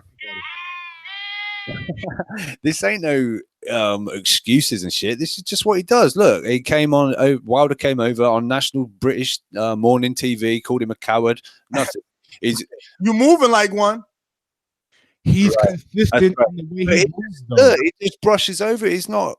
This is how he is, Nez. You know. He's also very quickly. Just jump in here. This doesn't fucking matter. You know why? Because him and Tyson Fury have a dual rematch clause that we don't know about, but we do. And AJ's fighting Dylan White in April. Like we just know that's happening. But I'm in the mindset of Ness though. When Fury gets knocked out, he ain't gonna want that fight no more. Exactly. I don't believe Mike, you just defended AJ throughout this whole thing, and you said, "But I'm in the mindset of Nez." Yeah, but you didn't hear him out, so that's why you're laughing. Yeah, it's always funny to me. I know, bro, because I hear him out. That's why you picked up on one little thing, and your sheep mentality kicked in. You need to listen to the entire sentence. They're like hops in the argument, and like whatever side is the fucking majority's on, I'm going to the other side. Just how it is. Mike just goes with his feelings. I don't even think he goes with that. Yeah, he picked Derek Lewis over. But look, it's not surprising. AJ has his own preference, and he's consistently showing it. He doesn't want people to come in his ring. He doesn't want to go to the ring. Meanwhile, Ron, he's like Dillian White, like Dillian said, Wilder, Wilder, right? Or his last one, Tyson Fury, where you at? Well, motherfucker, he's in LA. Why you ain't coming? Look, I mean, look, there's a part. You are bugging. The AJ excuses. You're bugging, man. Fuck they teeth at the same time. Well, I mean, get out of here, bro. You're the only one that's fucking riled up by it. No one else cares. You're getting fucking red in the face and all kinds of shit. You're gonna.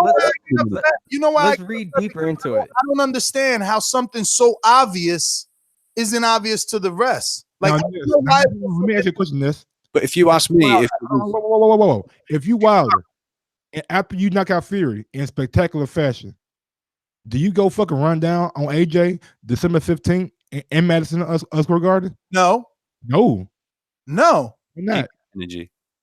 Why would you do that? Why would AJ come to LA to see the fight? Because AJ just told his boss, or rather his employer, make the fight. On the other hand, Matt, there are dozens, if not 24 interviews of Wilder pre-signing contract with Fury saying, I ain't even fighting him in April.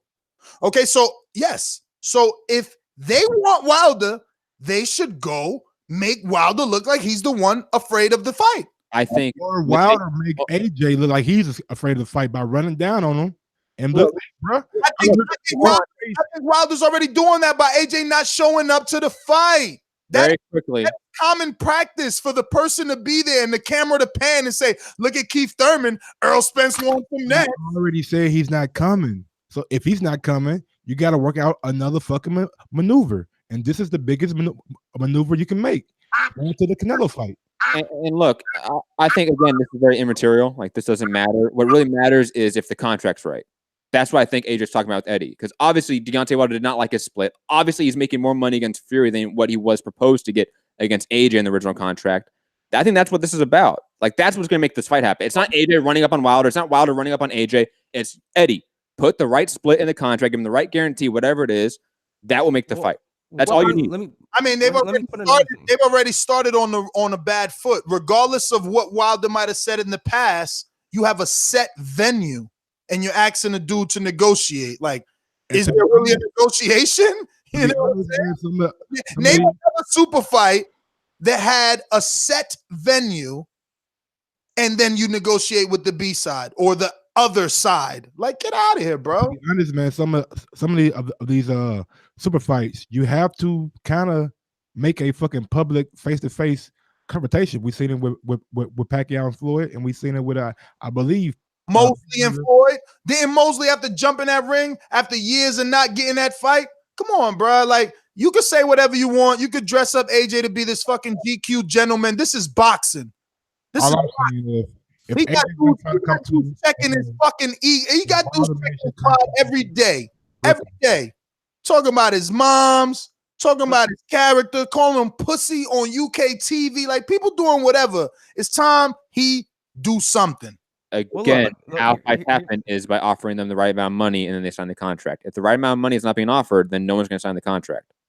And outside of that, in history, many times, I mean, Riddick Bowe and Lennox Lewis never got a fight, and and that's a totally different narrative, And on top of that, you got to remember, isn't AJ a stockholder or something for DAZN? So that's kind of his business to a degree. So he would go to his business on his so-called terms of, I'm not here to promote or want to attend or try to build up a fight. I'm just going on my own terms. And I think that's the narrative he's going. I'm not going to the fights. They're not coming in the ring. That's it. That's my rule. So if they can outthink around that rule, then he can try to do something else. But other than that, it's pretty obvious. He doesn't want to play that game. So you have to play a different game. We get it. I would like to see confrontation. That's what I'm saying. Are you guys blind? He only doesn't want to play that game with Wilder because everybody else could come in the ring, right? Dillian White could come in the ring. Dillian White wasn't allowed in the ring. He was pissed off in the post-fight. He was way back in the arena and said, I want to be down there. I wanted to be down there, but I have to be up here talking to you guys. I wanted to be down there and getting in the ring. So that's Rob right there. Was in the ring was We gotta check Rob. You know he's an AJ fanboy. He could be lying. One, but if you want to be proven wrong, go ahead and fucking check it. I said Vlad and Eddie and them had already worked out a fucking contract. That's all. Yes, that fight, Vladimir was there because that fight was a done deal as long as AJ beat Molina. That was signed and ready. That's Vlad was there because he knew he could get through Vlad. He can't get through He can't get through Wilder. You're probably right, and I totally agree with that. But at the same time, you can't call him scared, man. Can't call a guy scared. He's not fucking feminine when he's the unified heavyweight. So you tell your employer to make sure that the American heavyweight can't come to your fight or get in the ring. That's not scared. No, didn't Wilder say he ain't coming if he can't get in the ring? Bro, if he was told he can't get in the ring. Be honest with you, I'm into the ring. Personal opinion, if I win and I'm in the mindset of a fighter that just fought and a motherfucker that I don't like hopping in the ring with me, he from where I'm from. So hey, it might go down right there. You feel Didn't Big Baby try and get in the ring, but they stopped him? It happened before with shit. People start shoving, people start pushing. He glassed me. Shit happens, bro. So what? That's what I'm saying. Wilder ain't soft. That's why Tyson Fury got in the ring 3 years ago.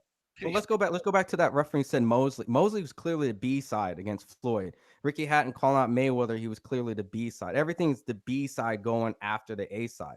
Exactly. So until you see Floyd Mayweather running into someone's ring, screaming at him, I want the fight, I mean, you can't use that comparison. So if this is the A side, B side, Wilder is the B side to a degree. Wilder should run down on him December 15th. Wilder should ignore his ass. Okay, do that then. Once Wilder beats Tyson Fury, the bottom line is, doesn't matter what any sheep says, he got the best resume in the heavyweight division. He beat the man and beat the man. Yeah, so come and get it, yeah? All right, so you can say Wilder should ignore his ass, and AJ's ignoring his ass. But he's saying to his employer, go and make it. I'm happy to fight him. Let's go and make it. And his employer, in the same sentence as saying they got a fucking locked in deal with Dillian White. He just got if Wilder didn't take it, maybe we can get Dillian White. Anytime you want. Play it right now. Play it right now. Everybody's silent and listening. Find the link again. Oh yeah, that's convenient. You lost it. All right. Okay, cool. But check this out. by Joshua telling Eddie to fucking go make the fight, does that mean that the fight could potentially be 50-50 now? If he really wants it to be. No. Yeah, I mean, what are we talking about now? Go make the fight, but make it proper. He wants 50-50. Period. You bugging, Mike. I'm saying, what? Wild, bro, in a big fight like this right here, there's no like.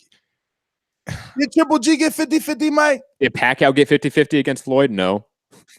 How many? All I want to show, is how big Canelo Balls is. How many fights was Triple G at the stadium and got in the ring? No security, none of that shit. Plenty of cameras, plenty of interviews, plenty of insults was thrown around. Abel Sanchez was allowed.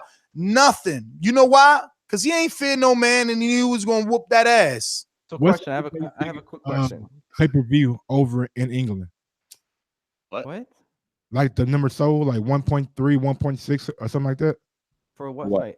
What are you talking about, man? I'm asking what's like so we can get like a clear A side. Say the full question. AJ last number of pay-per-view sold in England? Man, AJ's the A side, bro. Wilder got to do 1 million pay-per-views to take. He don't got to do 1 million. If he do like 600,000, that equates to 1.8 over. I get that logic. I get that. But you gotta remember that there's. Go ahead, Rob. I was saying, isn't it about being a draw as well? Like, I mean, we can see there's a fucking. No, it's not about being a draw because you heard Steve Farhood yesterday. The 20,000 seats are equal value in money to the 80,000 that AJ is selling. Yeah, those 20,000 seats are half empty at the minute, Nez. All right, Absolutely, my friend, at the moment. But you see, you're using your sheep brain. We're talking about AJ versus Wilder. How many seats would that sell? Where's it going to make more money? Let me help you out. Where's it going to make more money, in the UK or in the US? Yeah, the US, because you fucking overcharge people. All right, it doesn't matter, but use your real brain. I've got the same brain as my brain, Nez. I've only got one, all right? Sheep is you. The sheep is you. All I'm saying is there ain't no 100,000 people going to watch Wilder in any way, shape, or form unless it's over here with AJ. None of this. Hold on, Mike. Very quickly. Hold on, Mike. None of this conversation fucking matters till after Saturday. True. Sorry. After Monday or Tuesday when we hear the pay-per-view buy rate. All I know is after Saturday, Rob will have less hair. Look, right, remember this. There's two things, all right? The Sharpie. How many does listen, calm down. How calm many? down. 800,000. Mike, calm down. You asked like 10 questions. Let me just say something real quick. Calm down. I've been trying to ask a simple question. I'm gonna be LA, baby. All right, answer this, okay? All right. I'm sorry. Go ahead. All right. Because I was trying to help your narrative about the A side. All right. Yeah, fuck that. When Fury and Wilder, when Fury got in the ring, because Kennedy in the chat actually brought a good point. The narrative. Who was the A side? Who was the A side when Fury got in the ring against Wilder and called him out in the ring? Fury was the A side. He was the unified champ. He took all the belts off of fucking Vlad and he got in the ring with all the belts. Why? Because him, as a real man, 3 years ago and 3 years later, still knows who the baddest motherfucker on the planet is. And you can't be the best heavyweight without beating Deontay motherfucking Wilder. But AJ won hard in Jamaica. He won hard. All Nigerian brothers know he ain't the real deal. Yo, they mad at FA. Poor FA getting slaughtered in the comments because he telling the world Joshua don't want to fight Wilder. The world knows it. Lennox Lewis saying the same shit. All the fucking fighters are saying the same shit. Your Who man cares what that Canadian wants to say? don't want to fight. Your man don't want to fight. Bomb squad! Right. Who the fuck is that guy? That pussy ain't trying to fight Wilder. Yeah, right. Yeah. He a pussy, Rob. Pussy. Okay, yeah. Eddie, go make the fight. You understand the words that are coming out of my mouth? Yeah. Eddie ain't made shit yet. Eddie, go make the super fight. Meanwhile, we have a venue already. Mayweather Pacquiao had a venue. No, they didn't. Triple G had a venue. No, they didn't. Well, hold on. Mayweather Pacquiao, everyone knew that was in Vegas. No. And listen, we went through this yesterday. Yes, everyone knew it was in Vegas, but we did not have a venue. There's always going to be a what do you call it? People bidding. Just like this ended up in Los Angeles instead of Las Vegas. Yeah, people are always going to bid. It's going to the highest bidder, my friend. Canelo is in New York City, not in Vegas. Okay, he was in Texas one time. It's whoever they're gonna get the most money from. gonna be a good fight. And when it comes to the ticket sales, you got to remember ticket sales always drop lower and lower and lower closer to the fight. And until, like Matt says, until the fight actually happens, you know, these open-ended seats all over the place won't be finalized until the end of the fight. So we'll see. The thing is that sheep always want to talk tickets. Like, why we can't talk fight? Wilder is the last piece. AJ has fought everyone. Yeah, whoa. Cut him off, guys. Cut him off, sheep. Cut him off because he's talking about tickets, and that's the only thing. No, because you say the sheep only talk about tickets, but how often do you like to bring up how well Danny Jacobs sells out? Danny, what? Don't you like to bring that up? No, I like to bring up that Eddie Hearn said he's going to show U.S. promoters how you fucking promote boxing, yet he took a dude who he said himself out his mouth was so easy to promote, and he can't even get him to do over 6,000 tickets. Yeah, swallow, drop, spit in your throat. Oh, talking tickets, yeah. Yeah, he put a fight on in Kansas. He put a fight in Kansas. I would make Daniel Jacobs a star. Meanwhile, we're still waiting for him to shine bright like a diamond. Meanwhile, he's not selling tickets. Daniel Jacobs never was and never will be a star, regardless of who's his promoter. We all know AJ's the ace. But the man that you, Christian, the best promoter of the year, said he could make Daniel Jacobs a star easily because of his story. And just you ain't doing it. And just like Bob Arum saying Al Haymon doesn't exist, promoters talk out their ass constantly. And that's why Robbie needs to stop fucking being a parrot to Eddie. No. And that's why you need to stop trying to make your point, saying you don't talk about tickets by proving Eddie Hearn wrong by bringing up how many tickets he sells. No, I'm proving that Eddie isn't making Jacobs a star, my friend. Yeah, by bringing up that sheep narrative of tickets that you said that all we talk about is tickets. And to prove Eddie wrong. Viewership as well, friend. It's not just tickets, viewership as well. I mean, you tell me, is Daniel Jacobs a bigger star today than he was, I don't know, when he fought Triple G on pay-per-view? What, Triple G or Derevchenko? Let's see who done the bigger numbers. That's going to be a tricky one, right? Isn't it dance partner as well? Who's he fought last few fights? Arias, Selecki, and fucking Derevchenko. All you're doing is proving the marvelous job that your promoter Eddie Hearn did not do. No. Now you're blaming it on opposition. No, not. But isn't that a fact? Isn't that a fact? You are by telling me who's he fought? Luis Arias, Derevchenko. My man, it was Eddie Hearn that made those fights. Yes, that's right. But you bringing up his viewership. No. See, you don't want to listen to it. Exactly. Just move on then, Nez. It's fine. I'll back you into a corner. You go, let's move on. It's fine. I'm listening. Go ahead. You said as soon as I bring up viewership. Well, first of all, you said that's all the UK want to talk about is ticket sales, just because this appears to be not selling well at the moment. But my point was you bring down Eddie Hearn by bringing up his ticket sales. And also you've mentioned viewership, but you used a Triple G fight where obviously Triple G is, maybe a bigger star than Arias, Selecki, and Hold on, let me play moderator here, just very quickly. Yeah, help him, bro. He's bugging. when we were arguing, I think when Ness argued about Wilder is the last piece in the division, that's all that really matters. He's talking more about the fight needing to be made more so than who's the A side, B side, who's the bigger draw. That's not what Ness is arguing about. For the Danny who has his promoter helped him situation, you have to talk about metrics. You have to talk about viewership and numbers. I think you guys are just arguing two different subjects. Breath of fresh air to have a knowledgeable person. No, because I'm talking about fresh air. Oh yeah, it stinks. You can use tickets and viewership, but for different narratives. And like I can help you out when it's to fire back at the sheep, or when it's to fit his own narrative. That's all. Let me help your narrative, though, Rob. Let me jump on your side. Okay, when Danny Jacobs fought Peter Quinlan, I'm pretty sure they averaged less than 400,000 viewership on Showtime. So at that point, to a degree, he never really was a big star. And I think when he fought Sergio Mora on like Spike, which is a bigger stage, he only did like 500,000 or something like that. So it fits your narrative to a degree. But this point of the viewership And tickets, I think, Let though. me just interject something really small. There's really no narrative because I chose to use Triple G, and he just like isn't knowledgeable enough. Triple G versus Daniel Jacobs only did 170,000 views, regardless of pay-per-view. It wasn't a big metric. So I'm still saying Jacobs wasn't a star before Eddie, and now with Eddie, no, he's still not a star. Like, I didn't use Triple G because he's more popular and it makes Jacobs look good. Again, the lack of knowledge didn't have him tie in.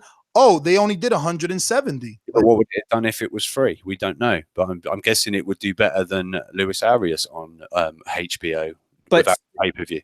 But still, it's not superstardom like that. I'm not sitting here trying to say Daniel Jacobs is a superstar. You're not letting people fucking burying you.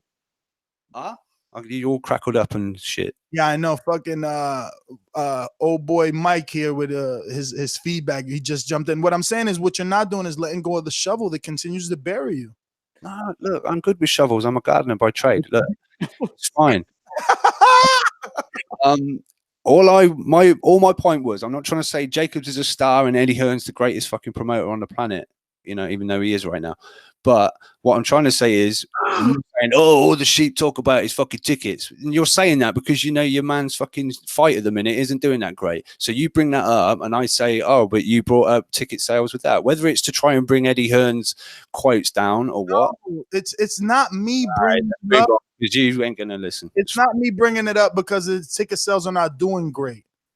Bro, what you're not getting is that UK is worried about that. UK has pushed that narrative. Oh, if this was the AJ fight, it would have sold out in 15 minutes.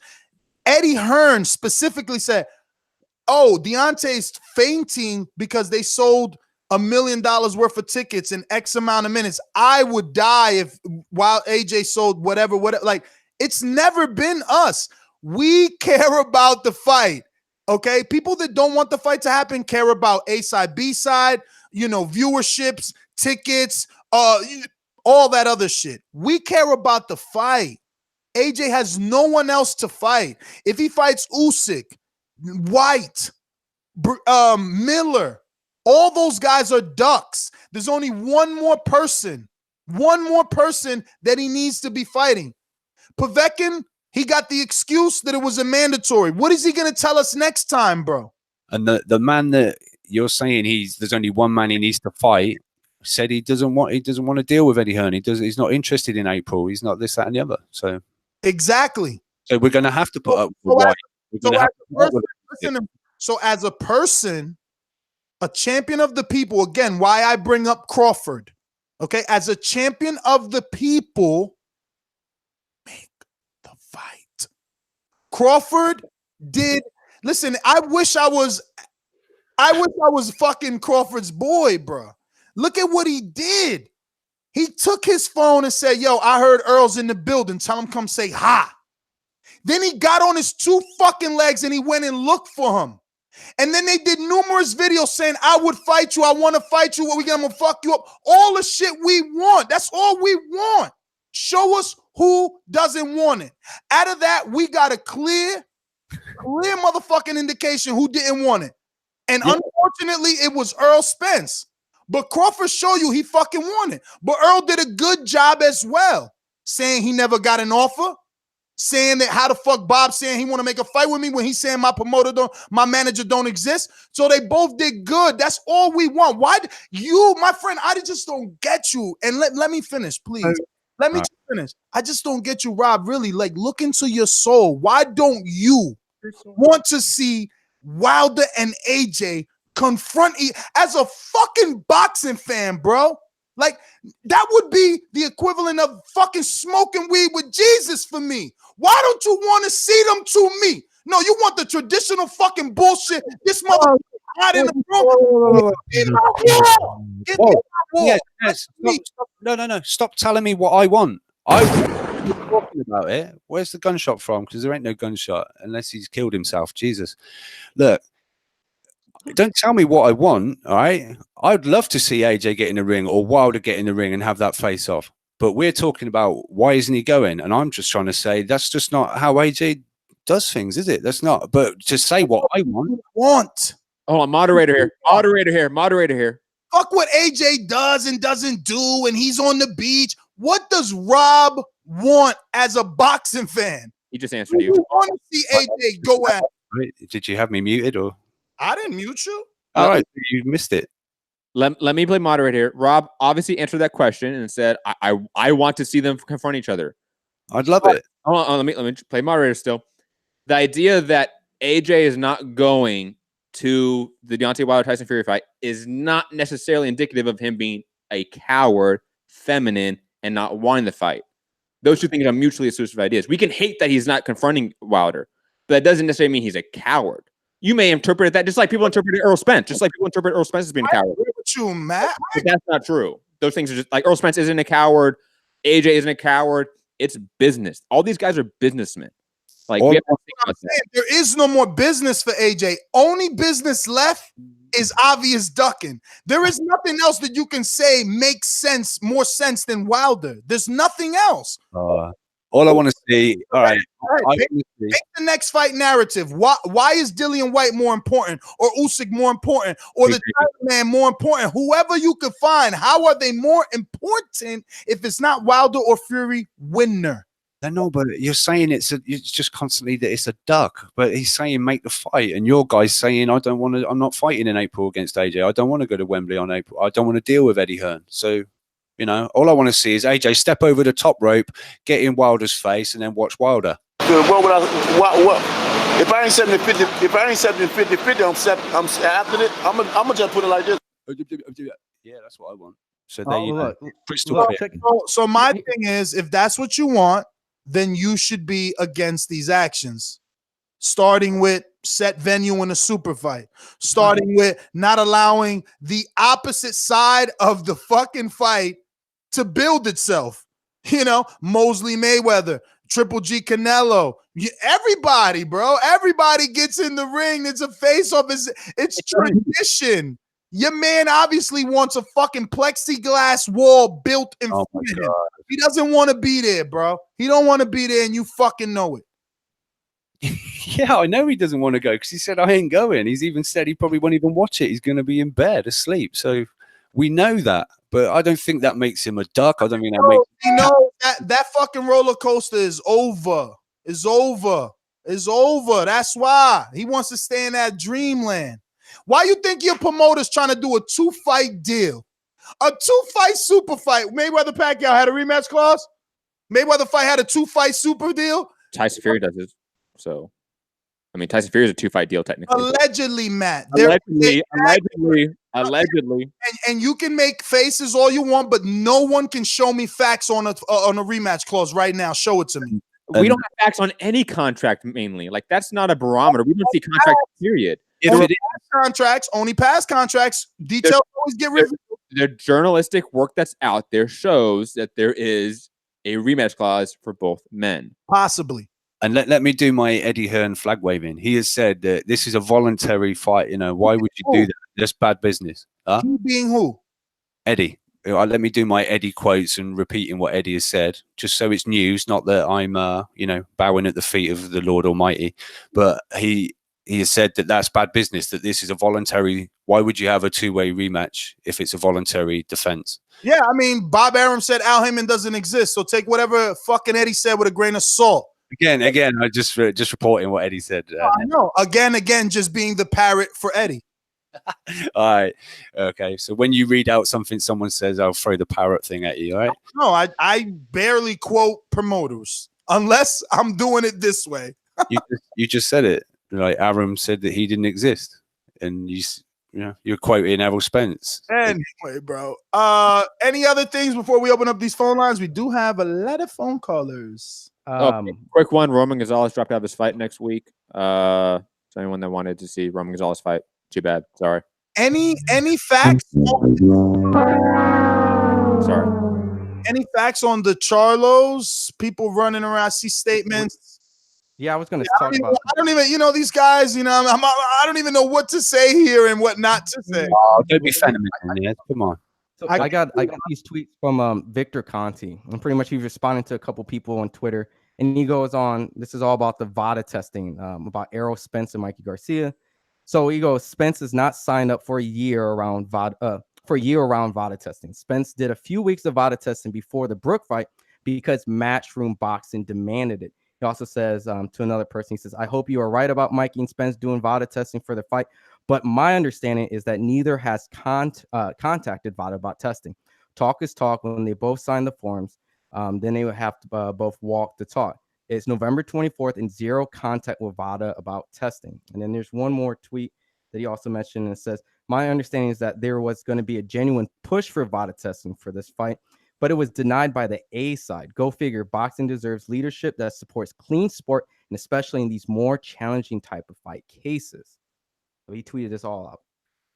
I think Victor Conte should spend more of his attention on finding systemic doping like he was involved with himself and Balco, and find the actual big, heavy suppliers and stuff like that, instead of trying to, criminalize and accuse fighters when most fighters that we talk about aren't in a VADA program. And if that's the barometer, that's only VADA, WADA's not allowed, USADA's not allowed, it's only VADA, then a vast majority of fighters we talk about, we should get criticized, and they don't. So I think it's kind of a useless topic, and I think Victor Conte is on one as usual, because USADA in his mind is useless, even though they're the ones that kind of caught him in a way. Jeff Nowinski, one of the leaders of USADA, caught him in Balco back in, 04? Fucking baseball, fucking juicer you. And Shane Mosley was involved with that. It was also Effective Boxing. Let's not forget that. So Victor Conte, people, praise him for being this outspoken advocate against anti-doping, but let's not forget he was a major, major force in systemic doping, which is a much bigger issue we should talk about. Absolutely. Just another little bit of news. Dan Rayfield reporting that Triple G will decide on his network future by the end of the year. He's got apparently big offers from ESPN and DAZN on the table, which apparently, in quotes, both have big budget for Triple G. So he's going to make his decision by the end of the year where his future lies. So we'll wait on that news. Where should he go, in your opinion, Rob? Oh, we all know where 160 division is at the moment, right? Yeah, I don't know why he's taking so long. I mean, like, it's either he's gonna take the top rank paycheck to get the name on Robert Brandt resume, because they signed Robert Brandt. They co-promoting him now with Greg Cohen Promotions. I gotta call Rob. I wanted him to go with DAZN. People have me, obviously pegged that as an Eddie hater, but like I love what he's doing for some of these fighters, and it's just like I love Rob Brandt. Like Rob Brandt is still a patron of the Boxing Voice. Like, why wouldn't I want him to get the best check possible with DAZN, and also the opportunities, right, that are with DAZN in that division? Especially after a performance like that against Moreta. That was a great performance. That was a great fight. I hated that you wasn't here to rub that shit off. I know. Versus my boy. I was so mad. My boy versus my boy. He crushed your guy. It was bad. Rob Brandt showed levels. Compared to the Jürgen Brähmer fight, I can't believe Rob Brandt looked like that. So, what you said. Switch trainers. He did that with Eddie Mustafa Muhammad in Las Vegas. They trained in Vegas for that. I can't believe it. That was crazy, bro. But, I think Rob Brandt. Sorry, after I speak, then you can go, Rob. I agree that Rob Brandt could have benefited a lot from being on DAZN with that middleweight monopoly. It's unfortunate that he's on ESPN. Hopefully, he becomes a main fixture over there. Maybe they promote him heavily as one of their few guys with the belt. In a sense, like maybe that's the hope that he has. That he's not, obviously not on the Loma Crawford level in terms of marketing dollars, but he's not very, far away from that in terms of that stable. So maybe that's the silver lining. I just think DAZN need to do that, because obviously Canelo's got this 11 fights, and they've got obviously Andrade, they got Jacobs, and as far as middleweight fights, unless they're going to do it all amongst themselves, they still need.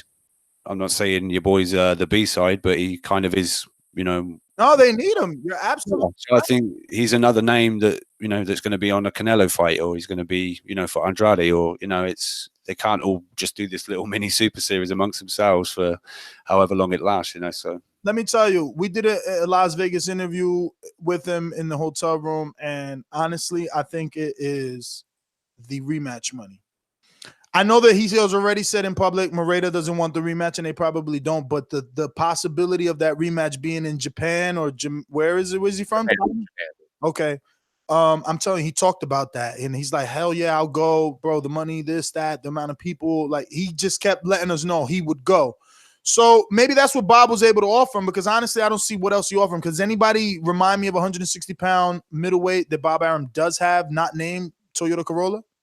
Not off the top of my head, no. And on top of that, just to add to it, that Maeda fight in Japan obviously is a lot of money for anyone in the middleweight division. Maeda, in one province in Japan, averaged 5 million views in his last fight before the Brandt fight. So the guy's a megastar over there in Japan, even more than guys like Inoue and other sort of Japanese boxers we know about. Maeda is significantly a bigger draw than them in terms of TV viewership. All right, before we get to our callers, just want to remind everyone that is on the line to press 1. Don't do it if you've already done it, because it's going to take you off the queue and you will be out of the line. I see people there. I will just give a quick roll call. Anthony in Cincinnati, Santiago, Gary, Joshua, Marcus, Sko, Joseph, hold tight, Troy, Jose, I see you. I don't want anyone thinking we don't see you. And on Skype, I don't know what happened. There was a bunch of people there, and then I did some stuff, and I don't even see you guys, so... much love. We're gonna get out to these super chats because we got a few. We last left off with Eric Cruz, and we're gonna pick up with Jeffrey Rodriguez saying, shout out to Ness, leaving the door open for ex-hosts. Kaz saying, Matt, welcome back from maternity leave. Smiley face emoji, haha, on the real. Good to see you here again. Pound fist. Demetrius Ramos, where your ass was at, Matt? Dog? When I was drinking high tech. Welcome back, brother. Let's go. Ohio runs boxing. Ness, you crazy as hell to think Danny can touch TC. Doggy, touching doesn't mean winning. Like, why can't he get hit if fucking Benavidez hit him? You guys are smoking some good shit. Send it my way. Depends what you're touching, right? Excuse me? You can be winning. It just depends what you're touching. I mean, Benavidez got to hit him. That's all. Like, do you feel Benavidez is better than Danny? So then obviously Danny would do better than Benavidez. That's all we're saying. It's a better fight than Colazo. Joseph Rodriguez, I want to say Gracie's. So what's the difference in Earl versus Mikey, Crawford versus Gamboa? Wasn't Gamboa coming up in weight against a way bigger guy? I mean, I don't know. What's the difference between Gamboa and Mikey in your head, bro? Like, Mikey's at least like a 3-4 division champ. And also Gamboa wasn't moving up. He was already at 135 at that time, I want to say. Matt stats. We got Jack is the truth. Ness just wants AJ to make Wilder relevant by turning up at this clown show. B-side moves. Left off for AJ! And we got Mark Ista. This for Matt. White guy, fist emoji. Oh no, excuse me. White guy, what is that? Flexing arm. Okay. And not much though. Whatever that means. Thumbs down. I don't know. That was a very complicated sort of super chat there. Like, that was all over the place. I felt like he was bigging me up and then instantly hated on me. That's okay. Maybe flexing, because I don't know. I know if you go with, like, if you flex forward at a person, I guess that means like aggression. Like, this is like, so maybe he's like, fuck, this is for Matt, and then he flips the thumb down. I don't get it, but whatever. Thank you anyway. Anyways, just to very quickly add to that, you can call in, by the way. I want smoke anytime. What'd you say, Rob? I said he might be bipolar. He might be like, yes, Matt's back. Boo. Fuck that guy. He's your own favorite fan and worst enemy. Kelly Thompson says, what up, TB? No, what TBV event y'all got in LA this week? Well, it all depends on a Tuesday night dry run. So pay attention to a Patreon-only show, and we will be giving out address locations for a watch event. won't call it a party just yet. And we got another one from Jax the Truth says, what happens when AJ turns up to make the Wilder fight and Furious standing victorious? Well, that's what I'm saying. The winner, though, right? Like, that's why I said the Wilder Fury winner. All roads point that way. Like, it don't make no sense for him to be anywhere else. But whatever, man. I'm knocking you the fuck out, Dom. We are Spartans! I guess we can't get, you know, the infamous Mosley jumping in the ring with Mayweather or Triple G, give me my belt. And, you know, you hear fucking Canelo like, oh, I got cojones, I'm going to fight. You know, like, we ain't going to get none of that. That's just tradition that I guess, you know, American television fighters, because Canelo's from Mexico, you know what I mean? Like, all these people were from different places. I guess AJ just doesn't do that. You know? It can still happen. If you look back in it, I can't really remember another fighter getting in a UK ring. It's just maybe it's just a cultural difference, you know. You guys get in there, do the WWE shit, and we just interview the winner. Yeah, and you guys only do it when it suits you. You know, when the guy's 40-something years old, coming off a 2-year layoff, that's when it's okay to get in the ring, because you can't really do shit to me coming off a 2-year layoff, you know, and being 41. I know maybe after training camp, but not right after I beat Eric Molina, you being out of the ring, dealing with the wife's postpartum and all that bullshit. I remember. And it's a signed deal. Yeah. Oh, shout out to MD. He said, hope my boy wins next week. That's crazy. Infamous MD. Yo, let's get these things started. We got through all the super chats, or did we not? Yes, we did. We got through them all. I'm going to go ahead and refresh, make sure, and say... Since it's Thanksgiving weekend, I am thankful for all of you guys. Have a good show. All right. So sweet. We should have said that in the beginning, maybe. Yeah. I am also thankful for all the sheep. Yeah. It's just not a show without you guys. Yeah. Thanksgiving don't mean anything to me. So the sheep is you. Anthony Edwards, Cincinnati Cobra. What it do? Whoa. What up, man? So, what? The intro, what? Oh shit. Fucking Mike, always on point like amateur move, man. Come on. Always on point like a spike. These calls are brought to you by El Camino Electrical Services, experts in electric vehicle charging stations. For consultations and turnkey installation, visit us at elcaminoelectricalservices.com. Anthony Edwards. I was lost in the motherfucker. I thought y'all created me an intro and shit. I said, well, goddamn, thank you guys. Nah, you're not that special. That's my shit. What up? My man Matt has made his return. What up, bro, man? How you doing, man? You added that. I'm good, man. You added that much needed spice. You know, you got us going 100 the whole show, man. I love it. It's great to have you back, bro. Just every caller have to give it covered and put together every goddamn point I was even thinking about. It's a great show. What? Everybody gonna? Ness, you gonna be the first one? You going Tuesday, right? Yeah, I get there Tuesday. I'm gonna get in that motherfucker Thursday. Look for some trouble or something. I'm gonna try to hook up with you or something, Matt. But that's all I got, yeah. All right, Edwards. Thanks for calling. Let me see if Skype. Anybody there? Probably a bunch of people. I'm gonna go with Michael in the UK. What up? No.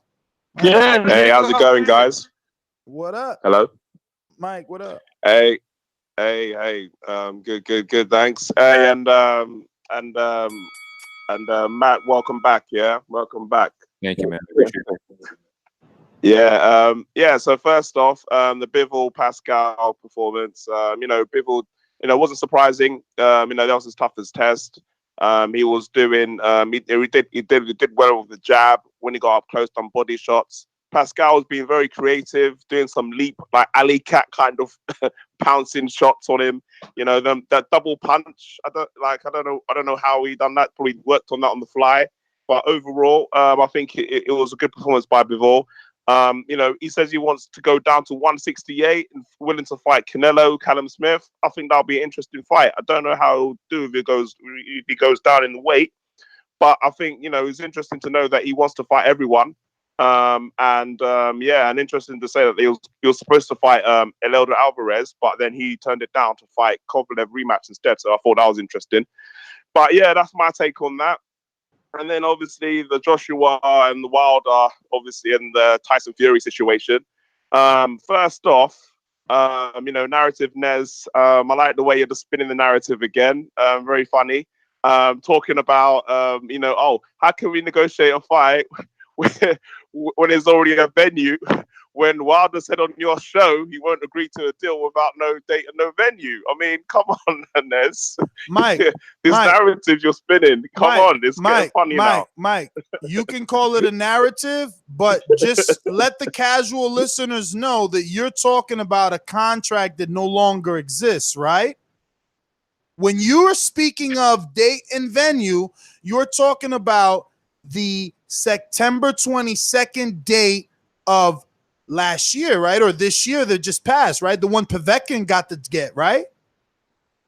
I'm talking about when Wilder said I won't. I'm talking about Don't forget that exact statement is when they were negotiating Wilder Anthony Joshua. And then all of a sudden, Eddie came out and said, that's it.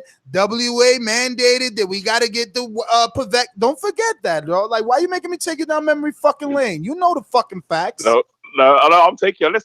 Let's go down that memory lane. Once upon a time, Wilder came onto your show and said, I don't agree without no date and no venue. So what did Eddie Hearn do? Fine, we'll give you an April date. We'll give you an April date, yeah, and we'll give you a venue because that's what you wanted. So you can't come back after December the 1st and say, oh no, it's too soon for us to go to negotiate. Because if it's too soon to negotiate, then you should have negotiated sooner when Eddie Hearn tried to knock on your door, but you guys refused. Yeah, so all this venue narrative stuff needs to stop because we all know, and boxing hardcores should know what's really going on. Yeah, what's really going on? That history teaches us no super fight ever had a set venue. That's all. Javier, our mastermind, talk to us. Yo. Hey, I'm just having a conversation with Rob here. You stay out of this mess. I don't need you. Just stay out. I don't think Rob stay is away. here. Rob, I'm just chilling behind my boy Belly. I was just talking to him. Look here. Okay. So Rob. Yeah. So you said that you know AJ so well and that he's not the type of person to come to a fight. Right? That's what you said? Yeah, I don't think that's been his thing to be like that. I don't think. So I mean, he's going to a Canelo fight, a huge fight, right? Yeah. Multiple other heavyweights can be there, right? Like Big Baby Miller. He went to a press conference where Big Baby Miller was, right? And he knows Big Baby Miller doesn't like him, right? He was cool with that, though, right? Yeah, but AJ didn't go there to do this getting in the ring and hyping up anything. I don't think he was just there to. It was part of the announcement. You don't want Big Baby Miller there, then, right? Because he don't like confrontation. I've never heard of a fighter who doesn't like confrontation, but okay, that's some new shit I've never heard of. And so, I mean, like, are you really just trying to protect the side that you don't want? You don't want AJ to have no confrontation with Deontay Wilder. Have you listened to the show? I did. I heard you say after you were trying to protect the part that he doesn't like confrontation, and that's why you're cool with it. Like, I mean, how do you? I don't get how you make a point that you want. Like, you're cool. You basically are cool with AJ not wanting any confrontation with Deontay Wilder. You like saying shit like sign the contract, like what contract? Like, there's a 2-fight deal. Why is Deontay going to discuss a contract when he already has a fight set up Saturday? Why would anybody in their right mind want to discuss a contract when they have a fight set up in a week? but you know, make that approach, and if he was silly enough to sign it before getting numbers, then fine, you know, that good move. But obviously they've said no, we're obviously going to have our fight, we'll talk about it after, we'll see where we stand with that. But you know, Eddie just made an approach going into it. Maybe we can get this for less money than we're probably going to have to. Maybe. That's so you're not gonna tell me that shit makes no sense. Yeah, I didn't expect Wilder to go, okay, let's talk about it. Let's sign it right now. I didn't expect that. But were you the guy who's saying, Wilder, you need to sign the contract? Isn't that your favorite line? Yeah, come on, man. That's just been the thing, right? It's just been like, come on, find your pen. You've lost your pen and all that. Just sign the contract. But, you know, when you, in all seriousness, he's not going to sign a fight before he's actually had one. So I ain't going to punch out the bell. I got you. I'll call it.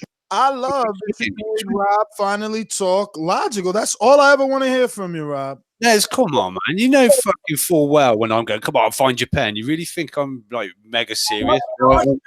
Emotional. Why you emotional? Why you emotional? Matt, keep out of it. Fucking don't you just come back. Get in place. Yo, Rob, you got so much louder when Ness talked to you. I know. I wonder if Rob secretly hates me and shit. He's always got. Is he hates me or genuinely loves AJ?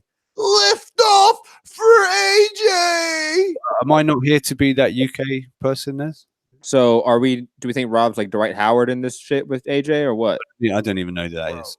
Oh, he dropped the bomb on this motherfucker. Rob, I'm like that, man. Come on, baby. I don't even know who that is. So, Rob, don't feel bad, Rob, because I'm from the UK when it comes to whatever they're talking about right now.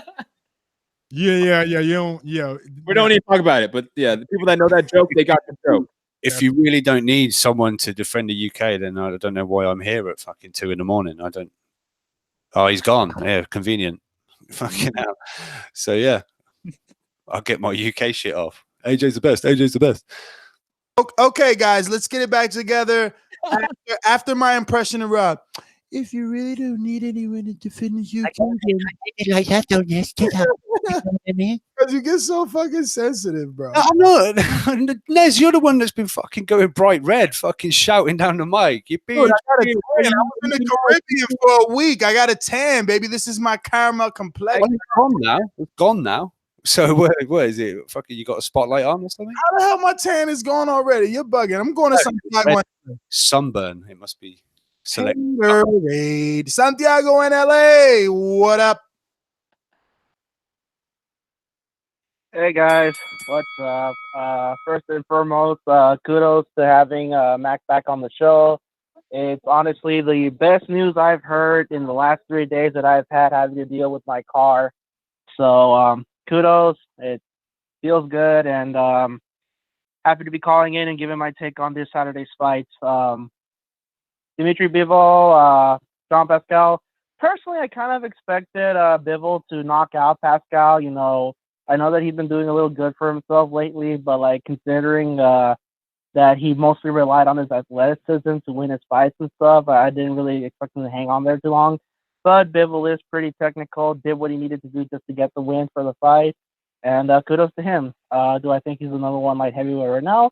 Not really. Right now, light heavyweight is really split up between 4 different champions. So it'll be interesting to see when the unifications really start. You know, because Cola's got the rematch with Alvarez and whatnot.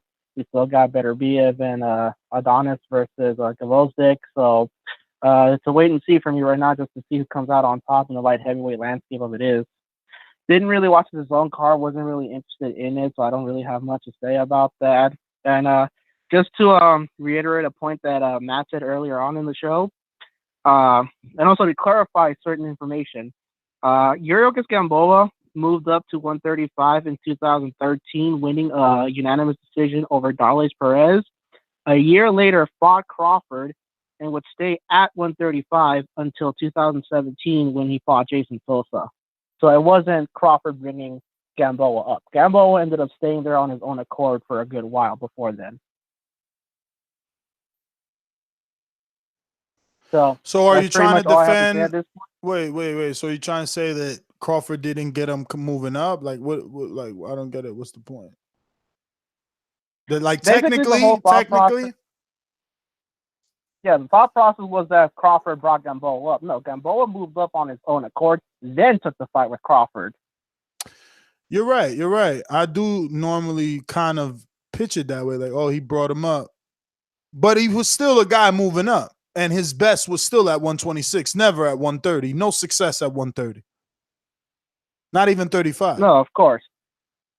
No, and he would stay at 135 for a good, 3 years before moving back down to 130 to take Jason Sosa. Which he lost. He robbed Sosa. His biggest win. He robbed Sosa. His biggest win in his career forever will be Orlando Salido, only because of what Orlando went on to do. But remember, Orlando has 13 losses.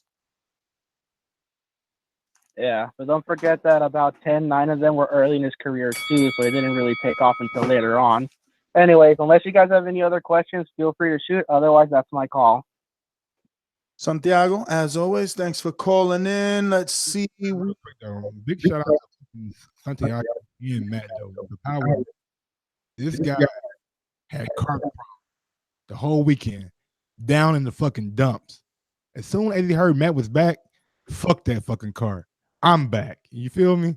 Shout out And also, just to reiterate what Santiago said, maybe people didn't catch it.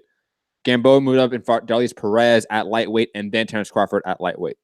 A year later, which is a real good fact. I always thought it was right away. Because wasn't that simultaneously with the whole 50 Cent issue, or was 50 Cent before that? No, 50 Cent was definitely before that. He was all fucked up in that shit. SMS. He was with that SMS shit. But yeah, so let's see. We got Gary, Texas.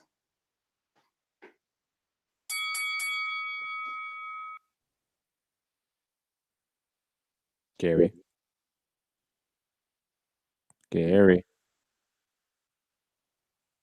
Nestor. I mean, he's there. Can you hear me? Now we hear you. Now we hear you. You hear me? Yes. All right.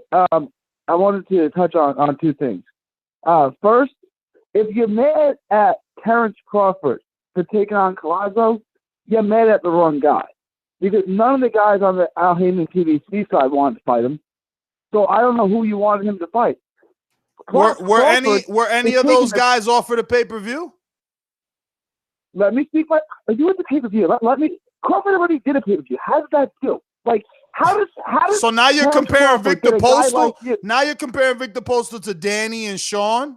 No, but very quickly, Gary, let me jump in here. Hold on, Gary. Gary, let me jump in. Hang on. Okay. I'm defending you because it's an easy point to make. There's no way that Terrence Crawford goes from fighting Victor Postal for 50,000 pay-per-view buys, fights Danny, and it's all of a sudden 500,000, 600,000. That's not reality. That jump just does not exist.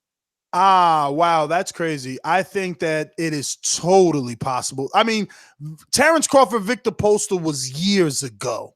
That was a totally different time, and Crawford is more known now. Crawford's won an ESPY. Crawford's been pound for pound list.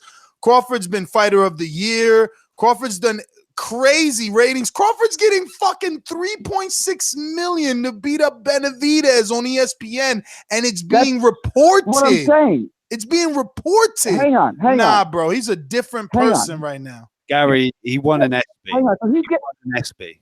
He won an ESPY. I mean, that's really all that matters at the end of the day. Who needs? So, he's getting $3.6 million. Wait a minute. If that doesn't matter. Hang on. No, you hang on. If that doesn't matter, name off some other fucking boxers that won ESPYs. Go ahead, I'll wait. I don't know anybody want to fucking Ward and Floyd Mayweather? Ward and Floyd Mayweather? Who cares? Nobody cares. Yeah, nobody cares about facts. That's what it is. Nobody cares. It doesn't matter. It's an ESPY. That makes him $100 million fighter because he won an ESPY. It doesn't matter.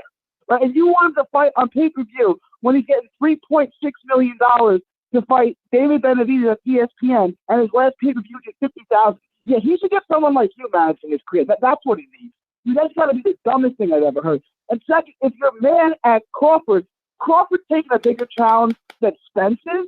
He's taking a bigger challenge than Porter is. He's taking a bigger challenge than Pacquiao. So if you're mad at Crawford's fighting the best guy. He's taking a bigger gamble than Keith Thurman is. He's fighting the best guy.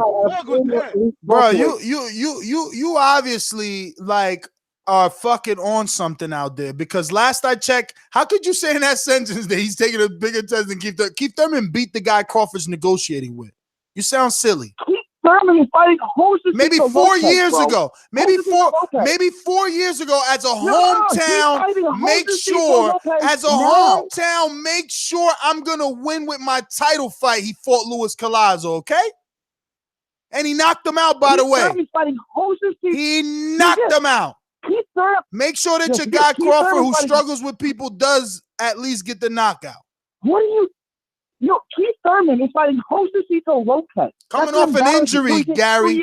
Coming off an injury. I guess you dropped your fucking brain somewhere. Asterisk, fake injury. That guy has more fake injuries than he just fights. Dr. Gary. Paging Dr. Gary. Fake injury. Got that right. Fake injury. He had a microscopic outpatient procedure 2 years ago, and he hasn't been down to the ring. Come on. Punching after the bell, Gary. Beat it. Very quickly, I want to jump in here. Gary, you can make the point that, let's say, Terrence Crawford and pay-per-view just doesn't make sense without saying some of the things you said. Like, tell me about it. I don't think we can really say that Ugas is like a significantly less opponent than Collazo. They might be equal, but there's really no difference there. Granado's kind of on that same level, really. Like a Sammy Vasquez knockout years ago doesn't really mean that Luis Collazo is levels above these guys that these other welterweights are fighting. But I agree with Gary on this, in the basics of Crawford against any of these guys just doesn't do well on pay-per-view. Like, I really think the suspense Mikey pay-per-view is going to flop. The Broner Pacquiao one's going to do decent because it's Pacquiao Broner, but realistically, like, these guys aren't pay-per-view stars. They're not even TV stars yet. Someone check Mikey versus Easter ratings. Let's call it like 700,000. No mad stats. Actual Google search. 680,000, I believe. Here goes another, I believe. Hashtag Mike stats now. I know. Nobody wants to do the work. We're gonna go to someone in New Orleans. Joshua, talk to me. Yeah, what up, Boxing Voice? Shout out to Matt for his return. I'm glad to hear you. I want to correct the Gamboa thing. 50 Cent was promoting Gamboa in 2014. He derailed Gamboa's career. He hyped Gamboa up and got in the ring with Bud Crawford because I was going for Gamboa. I was a big fan at the time before I was a fanboy, in that's words, of Terrence Crawford. And 50 Cent had a lot to do with that. And I don't think he moved. He fought at 130. And then he made a mistake up by fighting at 135. He never fought a fight at 135, for what I remember. And he fought Terrence Crawford at 135. No, he fought at 135. He fought Darius Perez. We just stated it. Okay. All right. Well, I'm not going to get that. I do know 50 Cent was promoting him. I just looked it up. But we said that, Joshua. We said that. You just saying, listen. I said he was promoting him before that fight. All right, I won't burn my time. I won't go back to a comment Ness said about the obvious. It's obvious Anthony Joshua is avoiding everything that comes from Deontay Wilder. He'll fight anybody in the world, the Yugas, the Millers, the Whites, all 1,000 times. But when it comes down to Deontay Wilder, he will not communicate. He will not fight him. He will not show up to a fight. He's not going to go to that fight because the winner will call him out and the scene will be made. And that way he'll be put on the front and center. So he's not going to go to the fight. If Deontay Wilder agreed to fight Anthony Joshua for a dollar bill, Eddie Hearn will make it to be a deal about, well, they wanted to pay him in 4 quarters and Deontay Wilder wanted $1. They don't want to fight with Deontay Wilder. It's very obvious at this point. Hearn and Joshua are avoiding everything with Deontay Wilder. Same thing that goes to the hobbyists of Ness. Terrence Crawford. Terrence Crawford wants to fight the top fighters. He already said that. We already know Bud don't have a problem with fighting the top five. So why you not sending no offers? No. Oh, guess what? How you gonna send an offer to somebody that doesn't want to? You asked Rob yesterday on the show what Sean Porter fight Terrence Crawford in a pay-per-view fight. Yeah. Rob said yes, because he knows nothing about anything else pertaining to Anthony Joshua. And when Anthony Joshua do get beat by Wilder, if that ever happened magically in Disneyland somewhere, not on your slave contract. He's not going to have a reason to be on this show no more. He's not going to have a reason to be on this show no more because he is the sheep of the show. It's always nice to have a plan. Sean Porter said that Terrence Crawford is his friend. They grew up in the Amis together. I don't see myself fighting my friend. Blase blah, whoop-de-doo. Sean Porter, Keith Thurman, Errol Spence Jr., and definitely Danny Garcia does not want the Bud work. Offer Errol easily them said nobody's ducking that Bud work. But per all four of them are view. ducking that Bud work right now. Offer and that's them a pay-per-view. Terrence Bud Crawford, and Geek Rigondeaux in the last 5 years are the most duck-avoided fighters that I have ever seen. I'll repeat: Deontay Wilder, Terrence Crawford, and Rigondeaux. Rigondeaux got his shot. Errol Spence in it too. While you at it? Yeah, he did, but we know what he got his shot against. Rigondeaux was ducked. He the one said he could do it. Santa Cruz's of the world, and the other guy that was from over there in the UK, I can't think of his name. And Al Heyman kept them away from him. Al Heyman is keeping his fighters away from Crawford now. He's doing the same thing the promoters was punching after the bell, Joshua. That was not me, all right? That was man, shout out Joshua for coming at y'all motherfucking neck about that Bud Crawford shit. That's the kind of he call in passion. Listen to me, man. Listen to me. No, fuck that. Hold on. Show the pound king some goddamn respect when he named him up. Goddamn name. Bruh. I've been really trying. Goddamn theme music, goddamn it. Do it again, right? Mike, I want you to do research on Floyd Mayweather. Mike, you're so emotional. And then simultaneously or after consecutively, whatever you want to do research on Tim Bradley. Just look up those careers. Look up articles. Just look that stuff up, man. But at this point, should be offering a pay-per-view stuff, offering a pay-per-view. He doesn't have that personality, bro.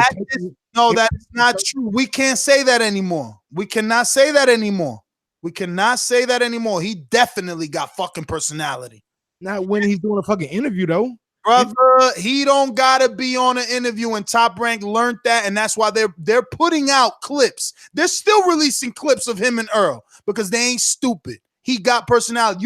You better see. You afraid? I know what it is. It's because he already been on pay-per-view. Only did 50. It's all right, bro. Don't be afraid. Don't be afraid. I'm of the mindset like Matt. It takes the right dance partner, and Earl Spence is that dance partner. Garcia is the right dance partner. I don't know, bro. I don't know. Not. Porter is the right dance partner. Sean Porter maybe, but Al's Story is a two-time welterweight champion. What are you talking about? They got stories right there, man. You guys are just scared. No, I'm not scared. Like just like Rob don't want Wilder. You don't want Danny to fight Wilder because you know what'll happen. Get out of here, bro. Yeah, you see that. Wilder, please. You just got to shout louder, Mike. That's well, all. Very quickly here. Of course, me and Mike, because we are Team Crawford stands. We would love to see Crawford in pay-per-views against those guys, but it just doesn't make economic sense right now. Especially when that Spence Mikey pay-per-view flops, there's not going to be a market for pay-per-view fights in this welterweight division. They just don't exist. Okay, since we're talking hypothetical pay-per-view numbers with Mikey and Earl, let's keep in mind that if Crawford doesn't offer these other available welterweights a pay-per-view, once Earl beats Mikey on pay-per-view, the unifications that are coming between Thurman and Porter for Earl will be pay-per-view. I understand that, Ness, but I think that's not going to be an amazing thing for their bottom line. You're going to have to pay these fighters a lot, guarantee them a lot, and these pay-per-views aren't going to do well. We saw what that did to Rock Nation and Andre Ward. That buried Rock Nation as a promoter. That ruined them. One thing I can say. Ask you a question, guys. Whoa. One thing I can say about this Mikey and Spence shit: the power of having a brand like the Dallas Cowboys behind you and having the push from the NFL, like kind of running the ads through your games, that is real. And Jerry Jones is a real. But we've seen this already. That's my point about the UFC. We've seen that for 7 years. We've seen that for 7 years with the UFC. It dropped pay-per-view averages. Stop comparing the bum FC. No, it's not about the UFC. It's about product and oversaturation. Yeah, and their product isn't as good as ours. That's a different mark because demographically there's an older audience for boxing, and it's a different audience. Different market. Go to a fucking Barclays Center fight and go to a UFC fight. See if you see the same crowd. Ness, it doesn't matter. We're talking about people buying pay-per-views and the willingness to spend $75 for one night of sports. That type of drive for the consumer takes a special person. And nowadays, there's only, 2 or 3 people that do that across the map, all of combat sports. 3 people maybe. But Matt, I don't know if you know, right? But I have an interview with Espinoza on the Danny Garcia, Sean Porter press conference on the patio in New York City, where he says that 250,000 is good for him and Mikey, and he said 400 is good for Wilder Fury. So listen, they're not looking for Manny Pacquiao, Canelo, or Mayweather. They're okay with Marquez numbers. Marquez was never a 1 point nothing. He always was 2 something. I understand that, but you're not even going to reach that number. Okay, that is your opinion, and it will become fact due March. So how many do you think it'll do, Matt? 150 maybe. Ugh. He's bugging. The pay-per-view industry is not what it was 10 years ago. It just You're right about that. Let's base that on some hypothetical something, right? Because I mean, look, Triple G isn't Mikey.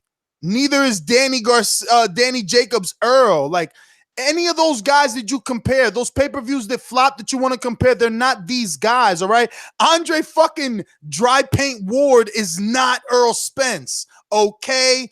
Earl is getting up on the podium talking about, motherfucker, you ain't fighting nobody. You ain't nobody. Earl talking about, I don't like Broner. Earl saying, I will beat the shit out of Javante and Spar.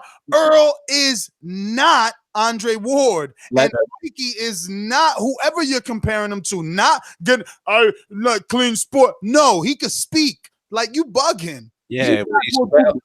When he spoke, he only said, I'm fighting on Showtime or Fox. So hold on, quickly, Ness. It has nothing to do with the conversation. When Earl Spence said some of those things, because you paraphrase it, obviously, he didn't have 1/10 of the energy you had. Even though Earl and Crawford say some sly shit, and Spence say some sly shit sometimes, they still have a low energy. Like I don't see them doing 400,000, 300,000 pay-per-view buys, and you said 250. And let me add some facts to it, just to add to this in terms of that bottom line that Steven Espinoza is talking about. We don't know yet what the split is with their pay-per-view distributors, but for comparison, I know you're going to hate this, Ness, the UFC went from 50% with their distributors to 70%. So they gained millions and millions in terms of pay-per-view revenue, and the bottom line dropped. Maybe that's the case for PBC, Fox, whoever it is with these pay-per-views, that they have huge percentage of the split with their distributors. So their bottom lines are low. But still, I don't think Spence and Mikey does those numbers. And if it does, I'll be the first one on the show saying I was wrong. But look, that's fine, but it's still your opinion. And until the fight happens, we won't know. But what I know is that Mikey has a bigger fan base, at least on U.S. television. Well, I can't say that either. Fuck. Nadi was doing big numbers on HBO, but that was HBO. It's HBO. It's the leader. But let's use anonymous. Let's use the 2 guys I think are the 2 fights we know are going to play pretty well. Wilder Fury's probably going to do pretty well. They're probably going to hit that 400,000 mark. Wilder's done awesome numbers on Showtime, twice the average as Mikey and Earl, it seems, per fight, right? Adrian Broner, another guy that does almost twice as much as them in terms of average. That I would say is okay. I'm okay with hedging your bets with those pay-per-views. But Mikey and Earl, their numbers just don't reflect what Deontay does, what Adrian Broner does. It just doesn't. Listen, I'm not going to waste more time on it only because you guys have seen at least multiple dozens of interviews that I've done with plenty of industry people in the sport discussing this and why it isn't a pay-per-view, right? But no one that I speak to, I can convince that it's not. They automatically say, bro, Earl's a star and Mikey is Mexican and he has that big Mexican fan base. That's what the world is banking on. Now, that's just the people I'm speaking to. We have to think in a business sense. If you're Showtime, a corporation, dude, you have, first of all, social media people, right? People that handle the social media accounts. But then there has to be someone checking the analytics on not only the social media, but the viewership, the ratings, what metrics move for what fighters and who they should invest on. And I'll end it with this. Tell me what PBC fighter, Al Heyman, or whoever you want to put at the top of PBC making decision has chosen to invest in that has flopped. Because if you need to be refreshed, they pushed Keith Thurman heavily the minute PBC was formed. He was their go-to guy on national television for every national spot, and it didn't do bad. He became a household name, so much so that we begged for the Thurman fight versus Earl. He got injured, and now the new nemesis is Crawford. Go ahead. Household name is a huge stretch. Also, we have no indicator of what PBC do on TV, and you're saying no? That's not household name. That's not household name. All right, well, name another boxer to do $5 million on TV. Most of them aren't on TV. PBC is the only one that's on Fox. Exactly. But also, we're talking about pay-per-views. We're not talking about being on TV and drawing numbers on Fox where you have 200 million built-in subscribers. No. All I'm saying is name a fighter that they've invested money into. And what I'm saying is they're investing in Mikey and Earl to do that situation. But investing in Wilder to do that situation with Fury. These are investments. No, I understand that, Ness. But again, investment because we got to educate the listeners, right? Remember, the pay-per-view, it's the promoter. They're taking on the responsibility now. The network gets half of the money that it takes. And not with Fox and PBC. Fox will have some of the production rights, and they will have like their budget goes into pay-per-view. So that means they're cutting them a check to do a pay-per-view, but it's still the responsibility of the promoter. Like, it's not the same. And that's why those numbers are lower and okay in certain instances. I'm just saying, I think that if they're doing it, I'm pretty sure they've done some research. It's the same thing like when we were talking so much shit about DAZN, and look at what they've done.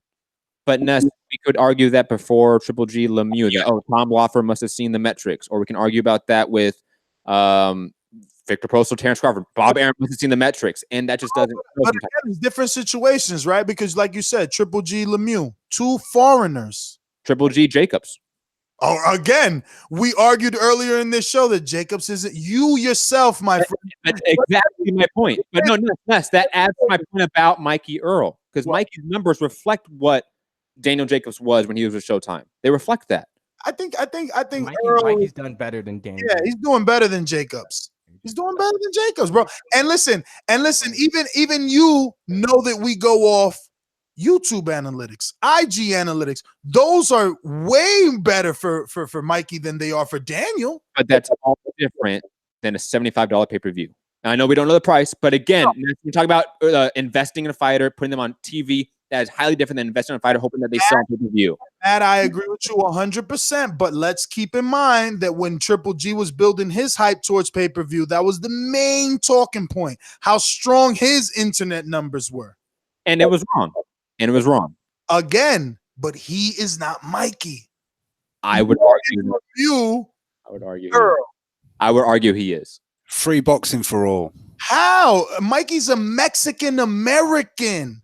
The zone pusher. He doesn't draw like Chavez. He doesn't draw like Marquez. Listen, guys. What was that guy Mikey just sat down with and he did the whole Mexican farmer cherry picking story? And it was like a platform that's not boxing. I don't know. I didn't see that. No one's seen that. Farmer shit, like those people that like come and like form and then like go back and leave. Man, you're going in and out with the mic. I am. Yes. What did you say? I said, are you talking about the farmer workers or whatever? Yeah, they definitely talked about his father working at the farm. Yeah.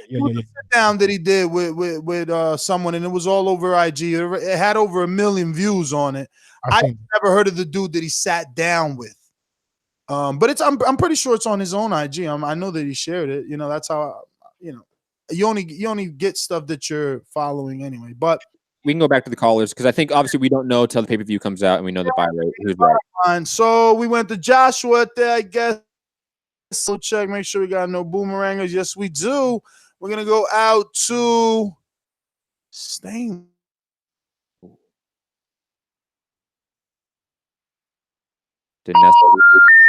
Whoa. What the fuck is going Is on? that you, Matt? No, that was you, Ness. You froze. Was your new soundbite?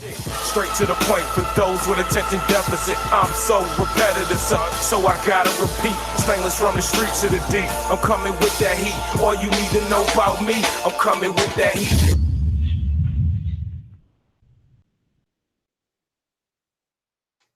Stainless. Stainless.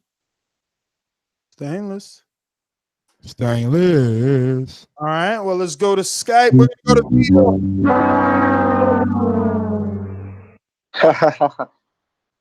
What's up, TVV? And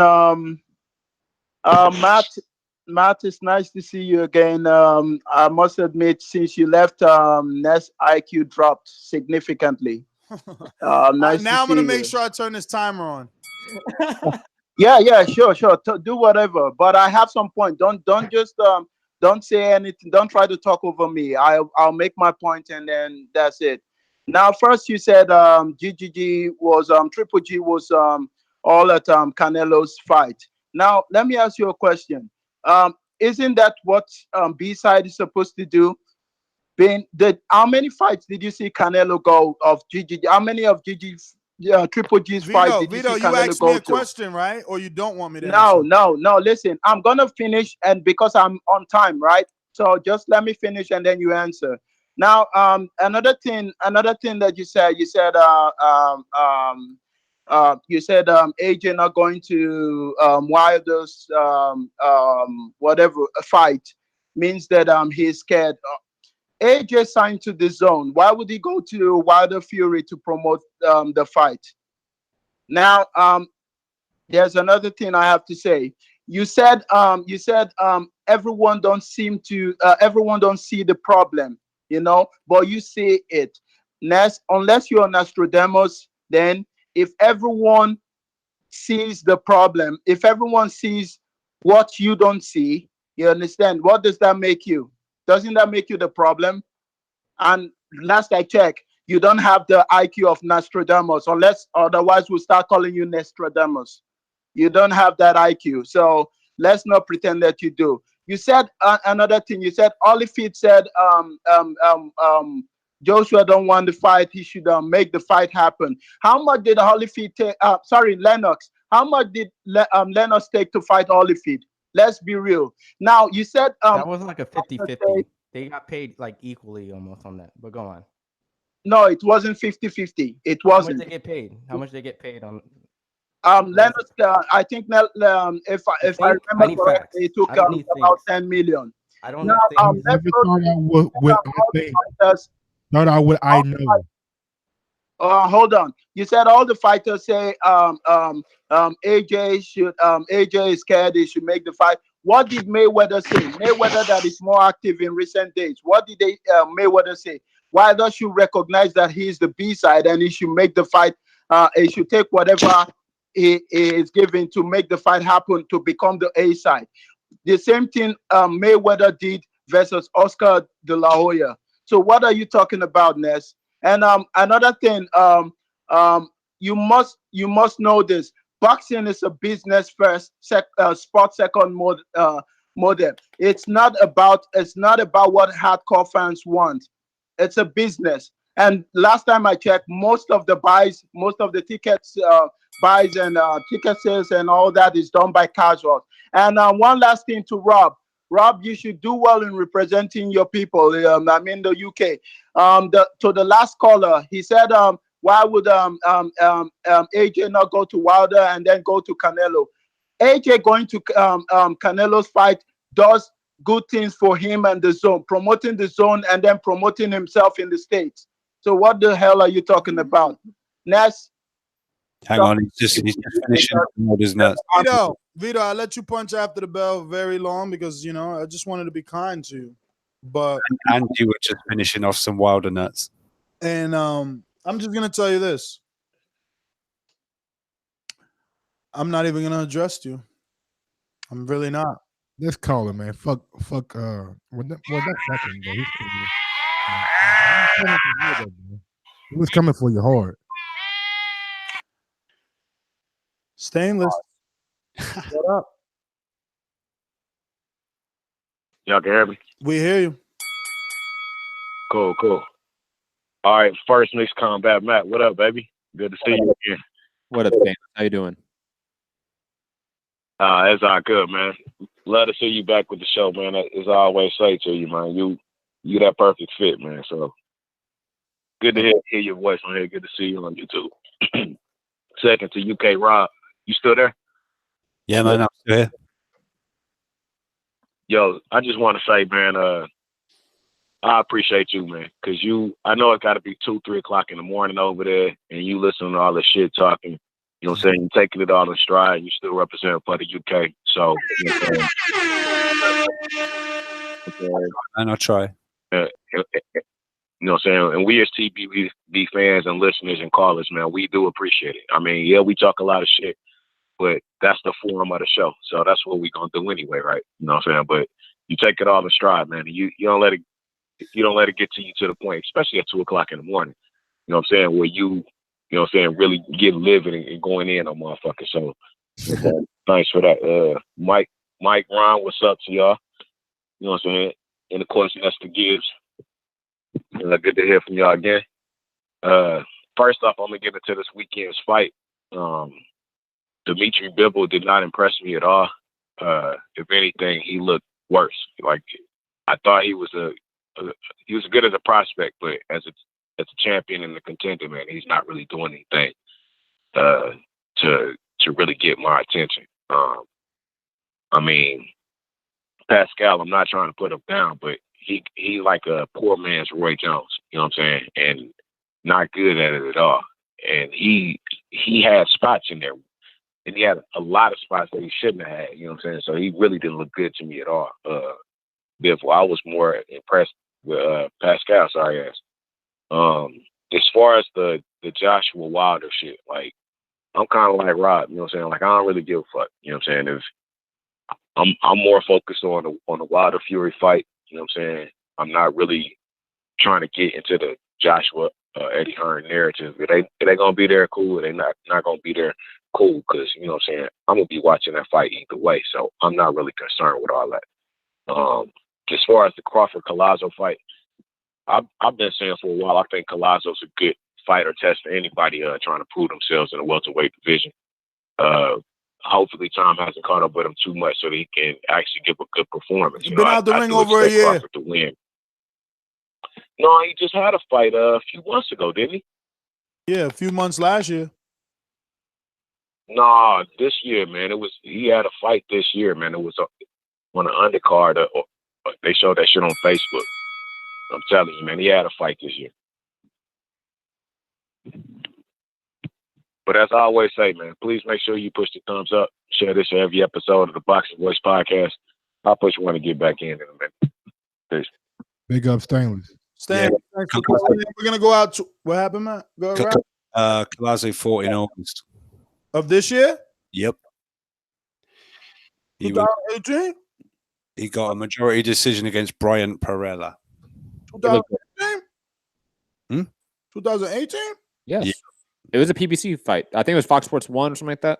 It was at Nassau Coliseum. It was on the Devon Alexander Berto card. Which was on Fox. That was All right. Let's go to our mastermind, Javier. Again. Yo. Hey, look, bro, I mean, I had to emphasize that again. Anyways, I just want to, put my big ups, to Deontay, just cause, we focus on Deontay and AJ. We don't just focus on Deontay or Deontay and Fury. Cause that's the shit that's coming up. I mean, like, I don't think y'all see how we just got manipulated by AJ and Hearn. AJ and Hearn just threw out this bullshit. So to talk, y'all, I barely talked about Fury and Wilder coming up because y'all talking about AJ and Wilder. My nigga, we got a whole week, homie. It's only Sunday. Hey, man. Hey, ain't nobody tell you cut me off. Okay, I'm sorry. All I'm saying is we worried about some shit that might not happen for another year and a half. Cause you gotta think about it. Okay, we got we got Wilder and Fury. If Fury win, this motherfucker already sound like he planning on going on another drug binge. If you listen to anything this motherfucker say, he sound like he is finna go on another deep drug binge. He said the same shit he said before he fought fucking Klitschko. He said this is all he looking for. This is all he want. So if this motherfucker win, it's done. He gone for another 2.5 years. He finna get to about 500 this time. And then if White beaches or say like a 4th round, 5th round, nice knockout, like he gave Travis Brown, he gonna fight AJ. That's almost guaranteed too. So after that, I mean, if that happens, we not getting AJ versus Wilder till 2020, like he said a while back. So all I'm saying is they tried to steal this light from Wilder and Fury, and I just peeped it. It was like a light bulb popped in my head. They said that Wilder using them for clout, but I feel like that's what they trying to do right now. Because AJ is pretty dull. I mean, it's pretty dull on his side right now. Like, nobody really talk about the Povetkin win. Nobody really talk about shit he doing. I mean, we don't give a fuck about you being in Jamaica. Like, all I'm saying is his shit was kind of dull on his side. So I feel like he just brought this up so he can get some light on his side, so he can feel like he can get some more you clout. mean like the title of my last show, Damage Control? Or the overlay you've got right here of him enjoying Jamaica. Man, fuck Jamaica, bro. He ain't even from there. I don't give a fuck about Jamaica. Jamaica. I that love shit don't Jamaica. matter. Yo, Vacation, you fucking idiot. Did have to be right now. Don't nobody give a fuck that he was partying in Jamaica. Like, that shit, what they gotta do? You just said when a motherfucker say something about MMA, you tell him don't talk about it. He's getting emotional. He's getting emotional. Yeah, he's punching after the bell too. Emotional. Why you emotional? He said, "Who cares about Jamaica? He ain't even from there. Fucking hell, no one go on holiday unless you're from there." Jesus. Yo, and I love me some Jamaica, B. Yeah, but you can't go there as you're not from there. I know, that sucks. Shame. I didn't know that was the rule. Thank God I'm from Aruba. Speaking of the Caribbean, let's go out to Oliver in Bermuda. Yo, can you hear me? Loud and clear. Cool. Welcome back, Matt. Good to see you or hear you. And shout out to Rob for up. I know it's late as hell for you guys over there in the UK. I'm not really interested in talking about AJ. He didn't want to take the fight, so fuck him and Eddie. Big ups to Fury and Wilder. I'm really looking forward to that fight. But as far as this Crawford talk about, as far as no one in the PBC camp wants to fight Crawford, why aren't we talking about how Crawford talks about after the fights? Like when everyone's asking him over his last fight, who do you want next? He goes on talking about, I'll just fight whoever the hell Bob Arum wants me to fight. Like that doesn't sound like somebody who wants to fight the biggest and the baddest in the division. He's going to do whatever the fuck Bob Arum tells him to do.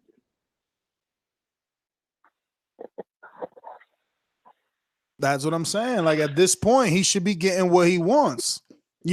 Last I checked, Earl said, yo, I don't want nobody that's not a top 5. Know what I'm saying? Now, is Mikey a top exactly 5? My point. Earl. But this is my point. Earl has been calling out everybody even before he became champ. Even after champ, he's going into other people's fights, stepping in the ring, even going to press conferences, a little tipsy, but that was great too. But Crawford, I'm a fan of his. I love watching him fighting, but he doesn't sound like he wants any smoke with anybody. If you're going to fall back and say, I want to fight who Bob Arum wants me to fight, or you know, knowing that he himself has said that, you know, they didn't want to give him the Pacquiao fight. So why in the fuck would he re-sign with them thinking he's going to give him the big dogs in the 147 division? Yes! So that's my call. I appreciate you all. Have a good night. All right. Thanks. Very quickly, just to add to it. Aren't PBC fighters saying the same thing as Crawford in that scenario then? That Crawford is saying, I'm only going to fight who my promoter says. And Al Heyman fighters say, I'm only going to fight who Al Heyman tells me to fight. Or, you know, gives me a fight. Or, you know, I'm going to fight the Sean Porters of the world. It's in-house. It's the same excuse back and forth. Like, you can make arguments that either guy is quote-unquote ducking. It really doesn't matter. The money's not right. They're not going to fight each other. I don't think it's the same excuse because the PBC fighters have other top welterweights. Crawford is in the position where his decision makes him look bad. Earl can fight Mikey, then Sean, then Keith, and we will be happy. Crawford will fight Collazo, and who? We're still wondering and scratching our heads. I think people will get sick of those guys fighting each other rather soon because it already seems to be a hierarchy. Like, Sean's obviously better than Danny. Keith's better than both of them. Where does Earl place in that ranking? We're going to find that out relatively soon, in my opinion, probably in the next year. And then we're going to want the winner of that hierarchy versus Crawford. The fans will want that. Absolutely, but we still have about a year and a half worth of fights on the PBC side that are good fights. Danny versus Porter, I didn't hear anybody saying, "Oh, I don't want that." No, of course. But both guys had losses. But let's be honest, wouldn't most people want to see Earl Spence versus Terence Crawford versus any other fight? Like, we would rather. Absolutely, but that's only because boxing fans are fickle. Let's not forget that everybody wanted Earl Spence versus Keith. I just watched the video I did with Keith in 2015, and he was like, man, you know, he would beat everybody in the doghouse, and then Earl's a young pup, and he ain't ready. And I'm like, God damn, it's already been 3 years. But 3 years in boxing time is like dog years, man. You know that. Not really, because you know, 3 years A side, you're maybe 6 fights in. But if you add injuries, if you add stuff like that, losses, those 3 years become significantly different. For guys like Andy Garcia, he's lost a couple times since then. But think about it. If you're Keith, and we're talking about an interview you did 3 years ago, and you got almost 2 years out the ring, there's longevity there. You've been out. You've been out with injury, but most people don't even believe the injury, and most people think the injury wasn't that serious, that it was that injury in the elbow, and then he just fell in love. Let me clarify my point about the dog years. It's not really about the fighters feeling those years. It's the fans. Like you said, like, we have a very quick memory. We get over things very fast. So a year for us, a lot of shit happens. We get over fights. We get over certain matchups. We get them, we don't. Like, so for 3 years time, a lot has changed. But we also get very excited very quickly, and Keith has always been the new motherfucking Floyd. And once he beats Osacito, he's gonna put everybody on notice. He gonna call Earl a boy. He gonna Crawford a little kid. He gonna tell you everything that he normally does. He just gotta test the elbow. You know it. I know you was in camp with him. I know. You gotta do what you gotta do. Hey, I'll say this. Even as a Crawford stan, Thurman was the most exciting part of that PBC press conference, easily. Yo, Thurman has always been the mouthpiece. Once he shakes off the rust, it's over. Thurman is the Fury and Wilder of the division, B. Yes, he is. Power and the mouth, bro. That was just a weird comparison. And he got the feet of Fury. Like, it's just too much happening right there with Thurman. Y'all gonna see. Just look at the injury dates as the 2 years, like his retirement. Like, Floyd had his retirement. Just let's say this is or Mikey. Mikey did. Andre Ward did. Like, there's a lot of guys that had that. So he has an opportunity to come the guys back. you mentioned, Matt, came back and look great. Yes. Yeah, they look great. You're right. But then we also have guys that took layoffs and didn't look great. Like we do have. Boy, Keith ain't those guys. He's the greatness. Y'all know it. We know it. We all know it. Keith is the greatness. He coming back. We got some callers. We're gonna go to DC. Marcus, stand up. Yo, what's good, Boxing Voice? Yo, man, great show, man. Have no fear, DC is here. Yo, just great show, man. I've been listening, man, from the earlier part when we was talking about with the Wilder. Wilder's just doing that B-side. He just know that if he doesn't ruffle AJ's skin, AJ and them will just cruise along, take 4 and 5 fights and never fight Wilder, no matter what the public demand is. He knows that he's the one that has to make the fight. It's not even an issue about A-side, B-side. It just won't happen. You know, Eddie Hearn has not had the commodity in boxing. The commodity now being the heavyweight title, a marketable champ that he can use at home and put on a bunch of domestic fights against some flip-floppers and still sell out Wembley 80,000 twice a year. So, I mean, so credit to Deontay and give real credit, y'all. You know, for a guy he can sit back and, you know, be under Al Heyman's banner and knock out everybody that they put in front of him and probably have a lucrative career. Maybe take 1 or 2 dangerous fights later on and then can be done with it, but he hasn't. You know, he fought Lewis when we know people were ducking Lewis. Lewis was trying to get signed by Eddie and everybody which ways who could sign him to try to stalk down these heavyweights, and it didn't happen. They kept that man far away from people, you know. Other part is Keith Thurman. I heard the last part, Ness was coming in. You know, Thurman is the goods. You know, it had been the goods, but, you know, a lot of time had passed. A lot of other welterweights came into their prime, you know, and so the thing is we don't know. So do we know what Terrence Crawford could do at 47 against one of these guys? We don't know. Do we know what Thurman could do? Well, we do have a body of work of Thurman against Porter, and we have a body of work against Danny. We have Danny against Amir Khan, even though at 40. We have Danny against, you know, we have Danny against Thurman. So, you know, the main part here is, man, people really need to sit back and watch what's happening with Wilder and AJ. Look at the state of boxing as a whole, man. Great show, man, and I'm out. Marcus, thanks for calling in. We got Scorsese on Skype. Yeah, you can hear me? You can hear me? Yes.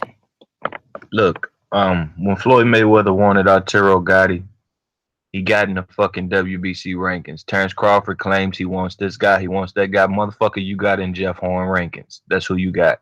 I don't give a fuck about TV ratings. I give a fuck about belt body ratings. If you want somebody, you go get it. Top Rank and Al Heyman are doing a fight Saturday fucking night. How did it happen? By the WBC rankings, getting in the belt body rankings. Don't preach. Ness, you becoming pay-per-view Ness Parker right now. Every time a fight ain't made, you go to pay. I don't want to pay. Put that shit on the fighters to get your sorry bum ass in them rankings, or ain't nobody ducking you, because mandatory fights happen more than they don't happen if you really about that life. Simple as that. If you wanted to fight Earl, it's called the IBF ranking. If you wanted Sean, if you wanted to take any PBC belt, since you wanted to sign to Bob Arum, you know the route you needed to go. They do mandated business and basically mandated business only. Another topic. If he ain't doing that, he ain't doing shit. That's how I feel about it. Go fight Collazo part 2. And when the mother boys find that they resume just shooting above yours, next thing you know, they looking at like a Jarrett Hurd unification opponent, a fuck around a Canelo opponent, and you not, or if you just get blessed with the shot and everybody say, well, whatever. You know, your career gonna be your career, Terrence. But as of now, you pick Jeff Horn, fucking WBO rankings, you fucking Australian. That's how I feel about it. All right. Now look, Joshua not going to Wilder shit. So what? I don't want to go to it either. I hope that cokehead get jumped by some Mexicans. 90 seconds. Oh, right. That's what I hope happens. My prediction is round 7. The Mexicans gonna say, "Hey, there go that big motherfucker that didn't pay us," and go jump his ass for that coke he sold him. That's my prediction. Okay. Next thing's next. It's a caller called on here and said these guys are the most ducked or avoided of the whole damn thing. Well, look. Go by facts, bro. It's only one champion out there that's been ducked by 3 mandatories. His name is Adonis Stevenson. Your guys you opinionated on. Let's do facts here. All right? Just gave you facts a minute ago. You won't fucking fight. You get in the rankings, or you really ain't talking about shit. You ain't even if you ain't in the rankings, you ain't even put your socks on, and you talking about the new shoes you want. Terrence is a liar, bro. Terrence full of shit. Terrence signed with a guy that could kick rocks in a few years, in a few days, or whatever the fuck may be. And you already know he ain't in no position of power at welterweight. His Bob Arum has a boss. His name is Al Heyman, Showtime, Fox, and every Al Heyman fighter that they got to get a yes for to get Terrence Crawford to fight first. So Mike and Matt, if you really a fan of the nigga, you would have told him, be a fucking mandatory, bro. Y'all not fans of the dude, bro. Y'all really not. Y'all just gotta be a fucking mandatory to fucking make a fucking. I got a belt. You got a belt. Make the fucking fight, nigga. I mean, Be a fucking mandatory. Let me help interject. Sean Porter had to pay tons of sanctioning fees and had triple whatever, all these type of eliminators. Fights don't always get made. People sometimes even get an opportunity to not even. He stood the course, Ron, and he got the fight. Just like Earl, he stood the course and he got. Nigga, I got a belt. You got a belt. Unify. Damn. I have a quick question though. Mike, I get you, but you know what's sad? That you don't have that same energy when I'm bringing up AJ ducking ass, because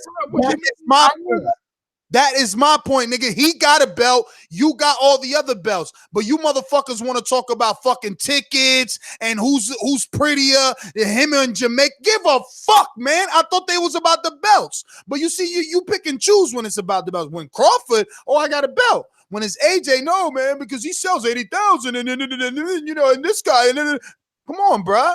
Come on, be consistent. I want to see the fight too, bro. AJ versus Wilder too, like everybody else. But you always give AJ a pass on his business. He got options. Bro, that fight right there, bro. That fight is man. Crawford, you got he got a belt. Let's unify. 24-inch python. Get the fuck out of here. Quickly though, just to address Scorsese. And by the way, miss you, Scorsese. Always have great calls, glorifying Adonis Stevenson. Love that shit. If you want us Crawford fans to say Crawford should be mandatory to other fighters, sure, be mandatory to other fighters. Like that's not a hard thing to ask. Like it's not that big of a deal. So yes, Crawford, go be in the WBC rankings. Go be in the IBF. Go do it, Crawford. Is that so hard? Troy, Baltimore. Wow. Yeah, what's up? What's up? Let me get my 3 minutes. And you know what? You keep saying that Aaron didn't send them a pay-per-view contract. I think business is a two-way street. Did Al Heyman send a contract over there or offer over there? If Porter, Garcia, Thurman, or Spence wanted to fight Crawford, wouldn't their people be sending offers too? Yes. So move on from that. Troy, let me not move on from it. Let me show you something, okay? Please, just don't either. Go ahead. The PBC side in this scenario is AJ, okay? Didn't Wilder? I am using a metaphor. I am using a metaphor. The PBC side is AJ. Didn't Deontay Wilder send AJ an offer? Okay, the only person that doesn't have inventory is Crawford. AJ has all the inventory. Hence, why he does not need Wilder. Crawford does have no inventory. Hence, why he needs the PBC side. So he needs to try to make those fights the same way you are telling Wilder to make those fights. The same way you're telling Wilder to raise his profile. The same way people want Wilder to do the unthinkable to get the AJ fight. That's what Crawford needs to do because it's his fault. He's in no man's land. Same scenario. Okay, thank you for not answering the question at all. We're going to move on from that. Now I can answer your question. Now we can talk about Wilder and AJ. All this ducking nonsense and Joshua's ducking. Isn't it Hearn who's pushing this whole trying to get a fight with Wilder? And yes, you're gonna bring up the $50 million, but let me ask you a question. Did they stop talking after the $50 million, or was there more? Were they still in business after the 50? Yes, they were. There was offers on top of offers on top of offers offered to Wilder after the 50. He comes out his mouth and says 50-50 or nothing, or 60-40 his way or nothing. He's the one making up the excuses about rematch clauses, if it's a draw, blah, blah, blah, blah, blah. The fact is, if a man wants to fight, he's going to fight. Joshua don't need to go to his fight for what? Because never in the history of boxing, and you don't study boxing history because you said it out your own mouth, does going to someone's fight get someone to sign a contract. If the brother wanted to sign a contract, he would have signed one of the numerous contracts they sent over there already. Oh, that's right. He can't find slave a contracts. My bad. Okay, we're not going to go through all that again and all that minutia again, are we? No, because I only got 3 minutes, so it's too much, man. You know about it already, all right? So, and there goes my time. Congratulations. Right?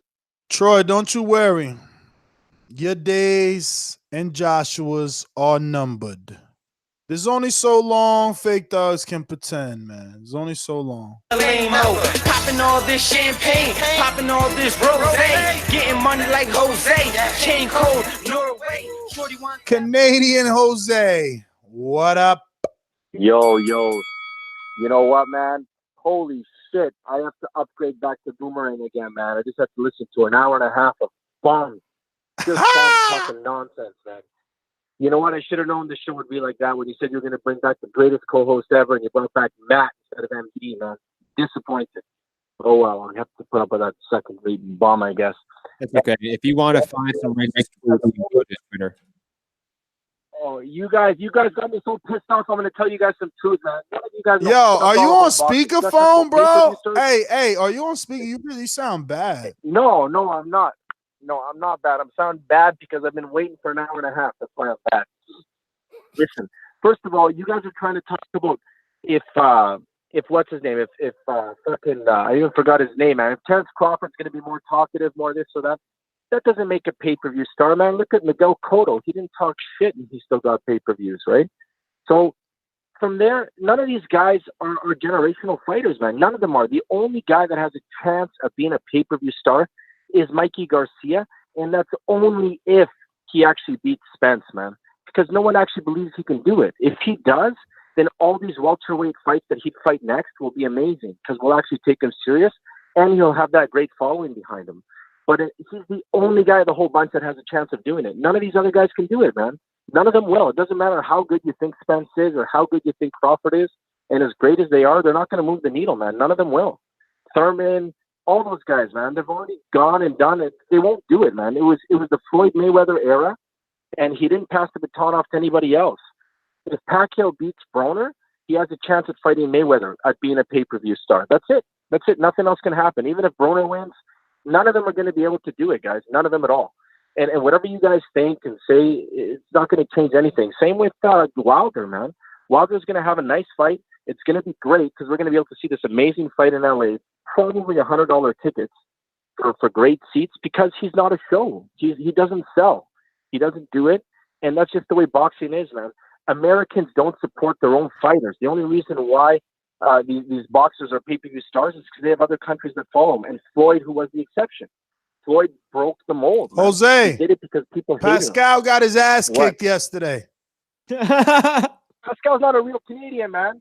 Pascal's a bum. He's no Canadian. You know, the real Canadian we had was Lennox Lewis, man. We bred that boxer into the champion he was. And then the UK the one that claims claims London.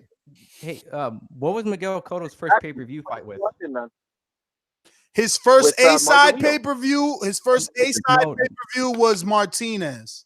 The thing is, he fought Manny Pacquiao. What's his first Nah, the first fight with know. Margarito wasn't pay-per-view. It was the second fight. It was the second fight with Margarito. Second fight was.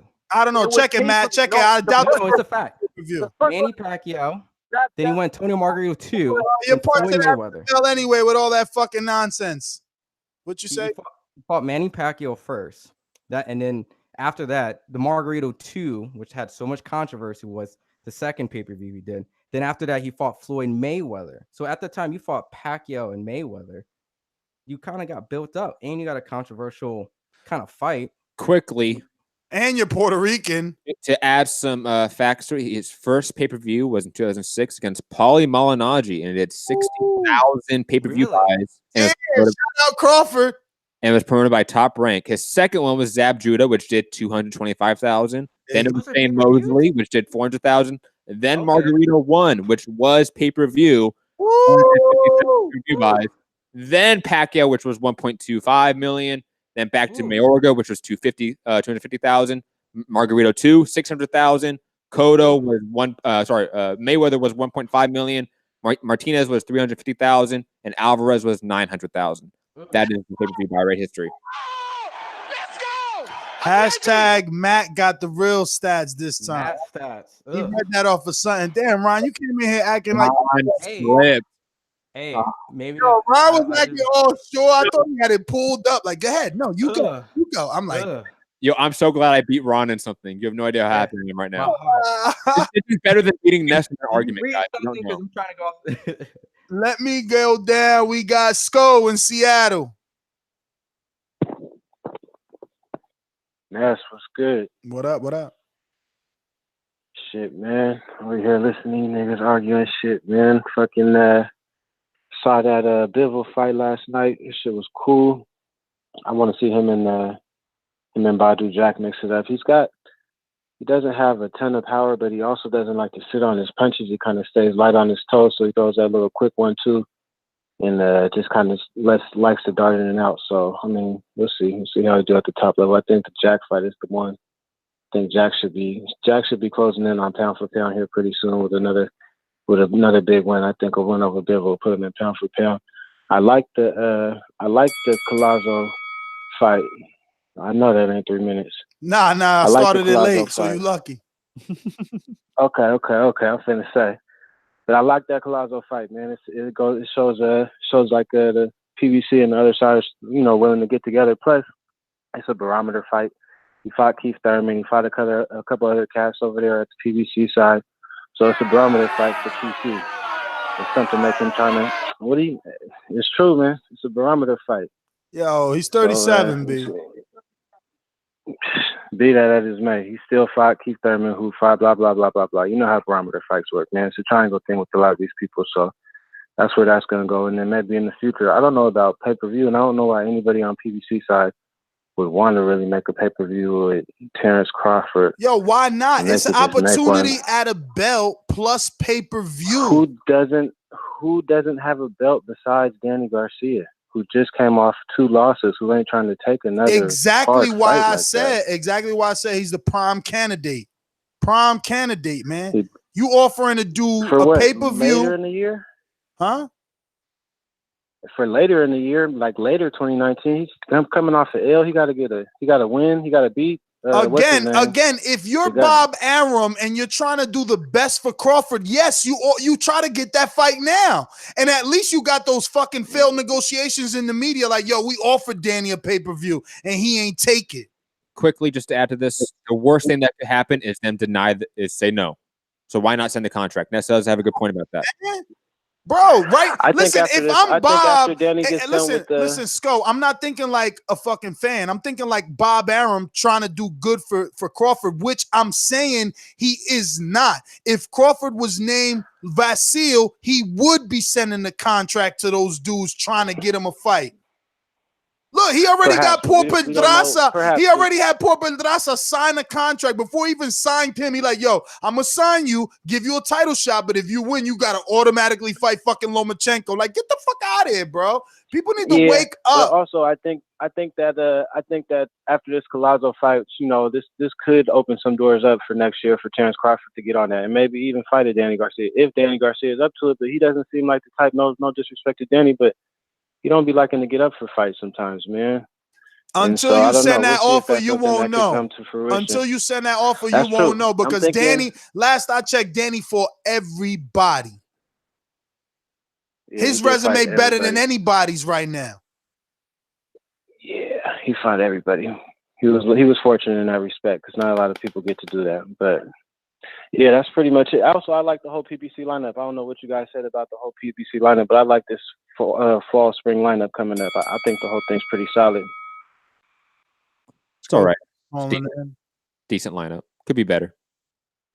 Yeah, I mean, it could be, man. I mean, they're giving us a lot of pay-per-views. Some of these is tune-ups or mandatories. I mean, Like if Pacquiao Broner's on Fox, if even Spence Mikey, which fight I don't really like, but if that's on Fox and not pay-per-view, I'm not hating on it. Like it's free for us. I wouldn't hate on it at all, but it's all pay-per-view attached to it. Their best fights are behind a paywall, unfortunately. you know, I never I know, they had the numbers on that DAZN thing with Pacquiao. Broner's like, wow, 11 years old. He's 40 years old. Wow, so many more fights than Broner. Like, that means shop born. But like, honestly, I'm sorry. It's still a pay-per-view to me. To me, Oh, that is. it's Pacquiao Broner's a pay-per-view, and Broner's doing already a marvelous job of selling the fight with the consistent updates on the training. The line is actually tight. I'm not picking him at all, ever, but he's doing his job. His job is to bring Pacquiao back into a fake glory, to have the casual fan believe, oh shit, he's back. If Mikey wins, fucking Pacquiao is like in heaven. Him and Mikey is on. They might have 3 more fights. That's what he can hope for, because he doesn't really want to beat Broner and go up that welterweight ladder. Like, he don't want to see no Keith. Pacquiao versus Broner does the highest pay-per-view buy rate of the PBC pay-per-view lineup, in my opinion. Over Fury Wilder? Easily. Ooh. Yo, whoa, bro. Pacquiao's established, man. No. I mean, but the one he did against Jesse Vargas on the top rank wasn't that great, was it? But that's still 350,000 pay-per-view buys. Like, that's still a good number. I believe that. It wasn't promoted that well. Could do possibly 500, 600,000. And he has a better dance partner now. You believe he's gonna do 5 or 6? A Wilder versus Fury? Okay. I don't think it does that. I think probably Pacquiao Broner does that. Okay. All right, we'll see. Go back to stainless. Ron, you had something? Oh, I was gonna say, Pacquiao's a better dance partner than Jesse Vargas. So you got Pacquiao and you got Broner. Absolutely. Absolutely. Stainless back on the boomerang status. Talk to me. Yo, y'all actually just got onto the subject that I was clicking back in for, man. I'm still tired of the pay-per-view era. It's like Matt said, if these were just announced to be on a regular primetime or premium cable, I'd be fine with that. But I'm not finna pay for Pacquiao versus anybody on pay-per-view. Real talk. Like, the best you could do for me was that the ESPN app, because I'm spending $5. You know what I'm saying? Even the zone, you know what I'm saying? $10. But the idea of me spending, you're talking $60 and $60 to $75 in December for Tyson Fury and Wilder. You're talking another $60, $75 in January for Broner versus Pacquiao, and then I'm supposed to turn around and spend another $60 in April for Spence and Garcia. Like, the Wilder Fury fight, I want to see that, obviously. But I'm not interested in no Pacquiao fight. And I'm definitely not interested in no Pacquiao fight with this new Adrian Broner who just put his hands up and defend, telling you not hitting him, but don't throw no shots back until the 6th or 7th round, like he already won the first 5 or something. Like I'm not interested in that. And the idea of me paying $50, $60 to see that don't rub well with me at all. That was one of the main things that I enjoyed about, the PBC Foundation, as a whole, was they were not showing fights on pay-per-view. They were showing, the idea of Errol Spence versus Mikey Garcia on Fox. Man, I'm all for that. I would watch that all day. But to pay for it on pay-per-view, I don't know about all that, fellas. You know what I'm saying? Like, and I'm a hardcore fan. You know what I'm saying? The casual fan, yeah, you're going to get them. You know what I'm saying? And hopefully they do. You know what I'm saying? Hopefully it brings more eyes to boxing. But I'm not trying to do more eyes to pay-per-view. That shit need to die for me, man. Like, yeah, I know I always speak bad on that shit, man.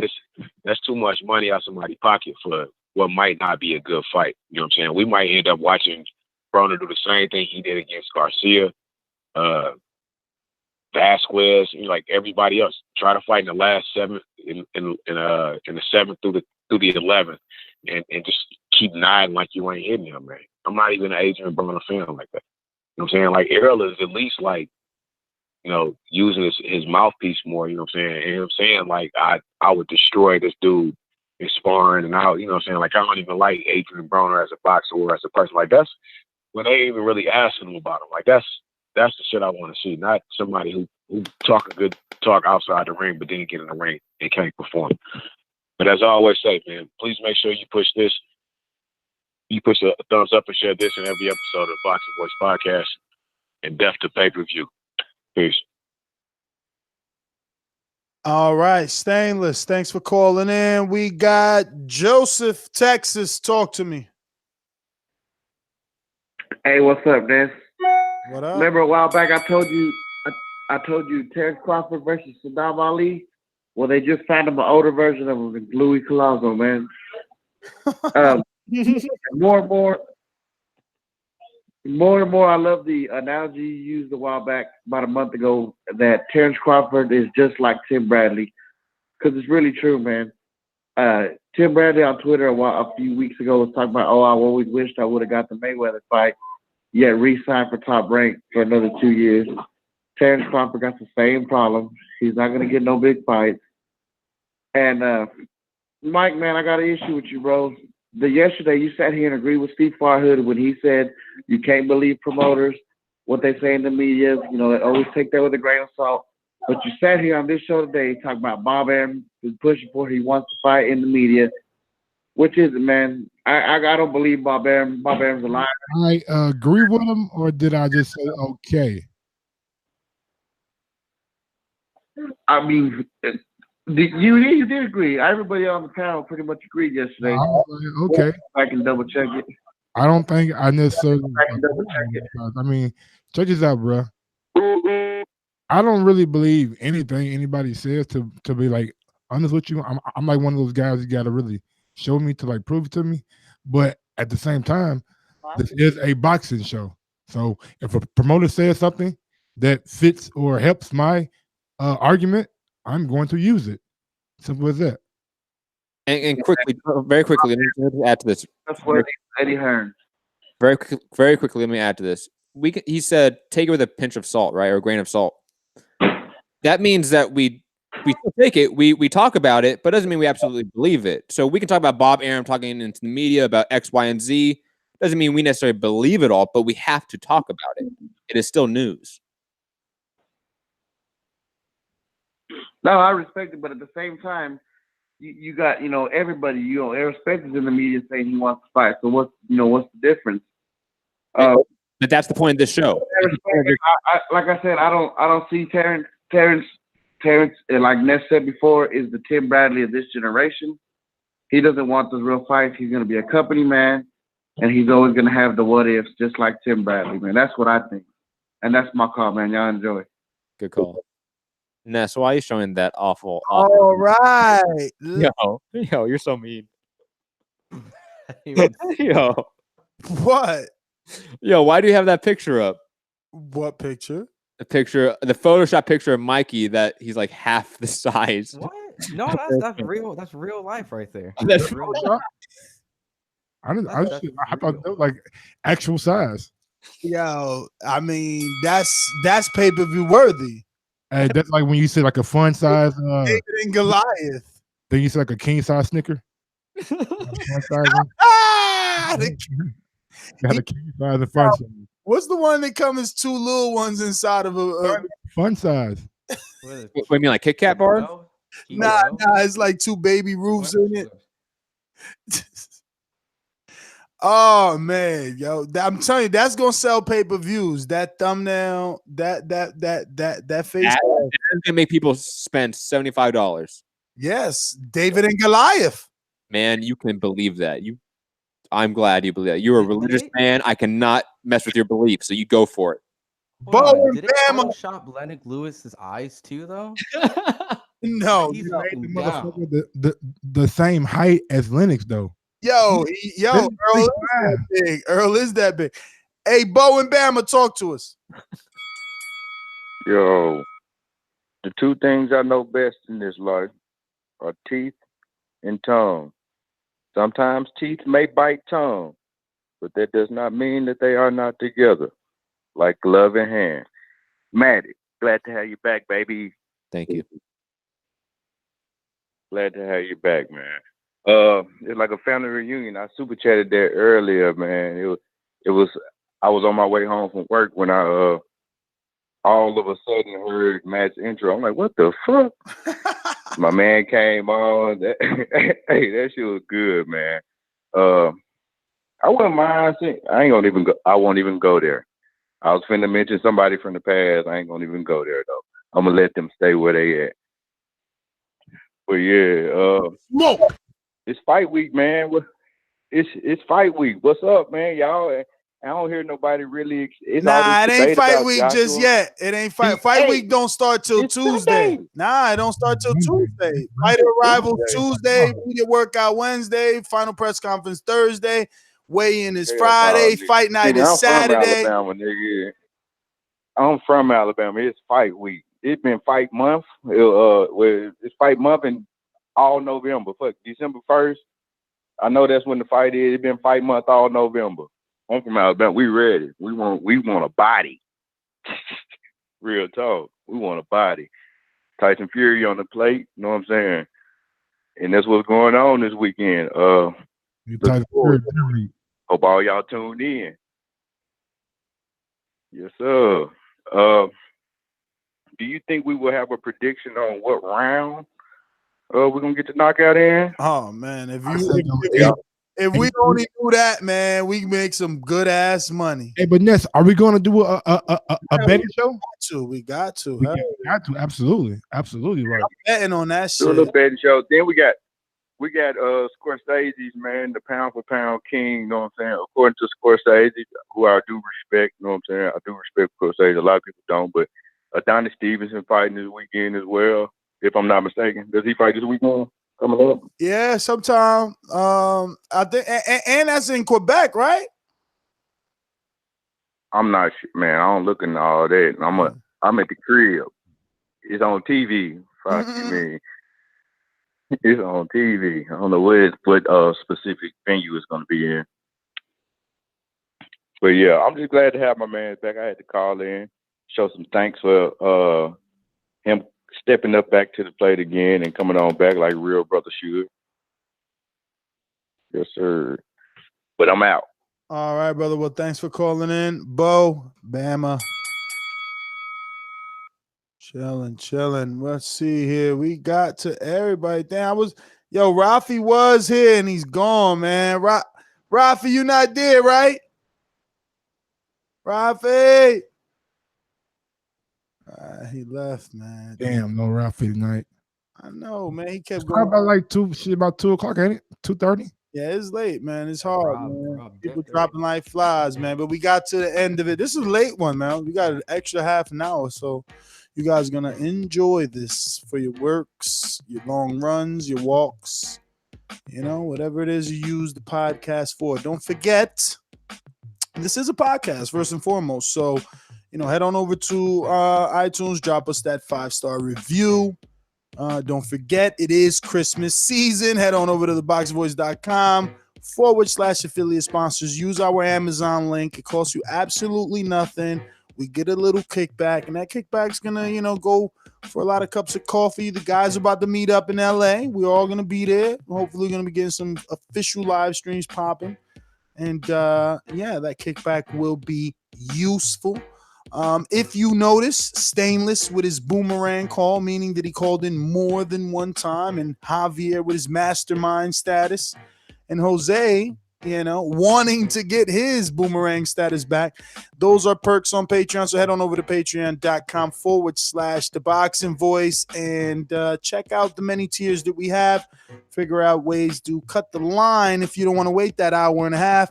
But also, join us on our series where we ask said fighters or personalities. Like tomorrow, we'll have Larry Merchant. Damn, I should have probably said this way earlier in the beginning of the show. We got Larry Merchant scheduled for 3 p.m. So some of you will be just getting out of work. Some of you will be like at lunch and work, And you'll get to listen to Larry Merchant talk a little bit Crawford Spence, a little bit Wilder Fury, just about anything, because we've given you the ability to ask him a question as well as a part of your membership on patreon.com/ThaBoxingVoice. So if you want to ask Larry anything, head on over there and drop your question in the comment section to have it asked on tomorrow's live show at 3 p.m. Actually, we have a whole bunch of stuff scheduled. I might do something a little sooner or in between there. I got interviews set up with Andre Durrell, Brandon Adams. A couple of people are ready to go. So definitely subscribe to the YouTube channel at youtube.com/ThaBoxingVoice. Probably the best way to, be notified. Make sure you click that notification bell and you get that notification email every time we go live. Which we'll probably be doing multiple times tomorrow, since we will be traveling Tuesday to Los Angeles. So if anybody's going to be in the LA area for the Wilder Fury fight, all of the hosts will be in town, even including Enrique, who's been MIA, but just because he's been busy, but he should be in LA with us. So yeah, I'm your host, Nestor Gibbs. Instagram, Twitter, NestGTO. Yeah. All right. And my final thoughts, it's like the Contra code, the up, down, left, right, BA, start. Ness has summoned Matt back to the show, so you should be seeing him back. And if you enjoy Matt coming back, and all the panelists, hit the like button right now. And be factual, I appreciate Matt. Takes some 2L. So I'm a man that if I misquoted something, I always want to educate. So Miguel Cotto had a long list of pay-per-views. So prior to that, I think Vito called in and I mentioned something about oh yeah, it's Crow Day Sunday, so I take that Crow. And then I think Vito mentioned something about a 50-50. Well, Holyfield and Lewis. I was referencing Lennox Lewis and Mike Tyson. They had a 50-50 split. Holyfield and Lewis had a 20 million and 10 million split. But other than that, I just want to just end the show talking about Bivol. Max Kellerman, a long time, always said the thing about boxing, we always try to compare the next guy to the last guy. When you look at the light heavyweight division, Andre Ward was a crafty switch hitter, elusive, slick with some dirty boxing. The guy before that, Kovalev, strong, one single punch kind of knockout artist. Adonis Stevenson, strong southpaw. Chad Dawson, naturally right-handed, but fights southpaw, fast combination. Bernard Hopkins, crafty, slippery counterpuncher, awkward, high defense. And even Pascal, which is the circle of life we saw the other night. He was very athletic, fast, and idolized Roy Jones. Bivol was not the same guy of all these other guys. So we're going to have to wait to see how he looks in this division. And the Anthony Joshua and Deontay Wilder, I think the most important thing about this weekend is we have to always go back to history. Riddick Bowe and Lennox Lewis was proof that, we didn't get that fight. Lennox Lewis ended up losing in 1994 before that fight happens. And boxing is always a gamble. It's easy to say that, the risk is there. As long as their fighters keep winning, the pot gets bigger and, the rich gets richer. We had that opportunity with Mike Tyson and Spinks. Could have had it happen earlier, but Spinks got knocked out really quick, one-sided fight. But if you wait too long, it becomes Mayweather and Pacquiao, very drawn-out fight. So that's why it's important for us to have these fights quick and early, because rivalries are the best. Ali and Frazier, we got 3. Bowe and Holyfield, we got 3. So hopefully we can get these great fights in 3s or rematches so that we don't have to sit here and just have one fight if we're going to go through all this. But you can find me at Fighter IQ, Twitter, and Instagram. Yo, man, this damn chat boy shit is funny as hell. But yeah, man, great show, man. Glad to have Matt back. You know what I'm saying? It was a pleasure to meet him and be on a panel with him. I got a couple interviews scheduled. Got Anthony Yard here in probably about 30 or 45 minutes. Tomorrow, probably I'm going to do Jamel Herring, Jerron Ennis, London Arthur. He is a Frank Warren prospect, so I'm gonna get him my interview too, and I'm still chasing down Hooker. So got some things planned. So just be on the lookout for that. And you can follow me on IG at Gross1911 or on Twitter at Gross2312. And please go follow the Boxing Voice too on IG. I'm trying to get that motherfucker up to about 100,000. Peace. All right. Peace.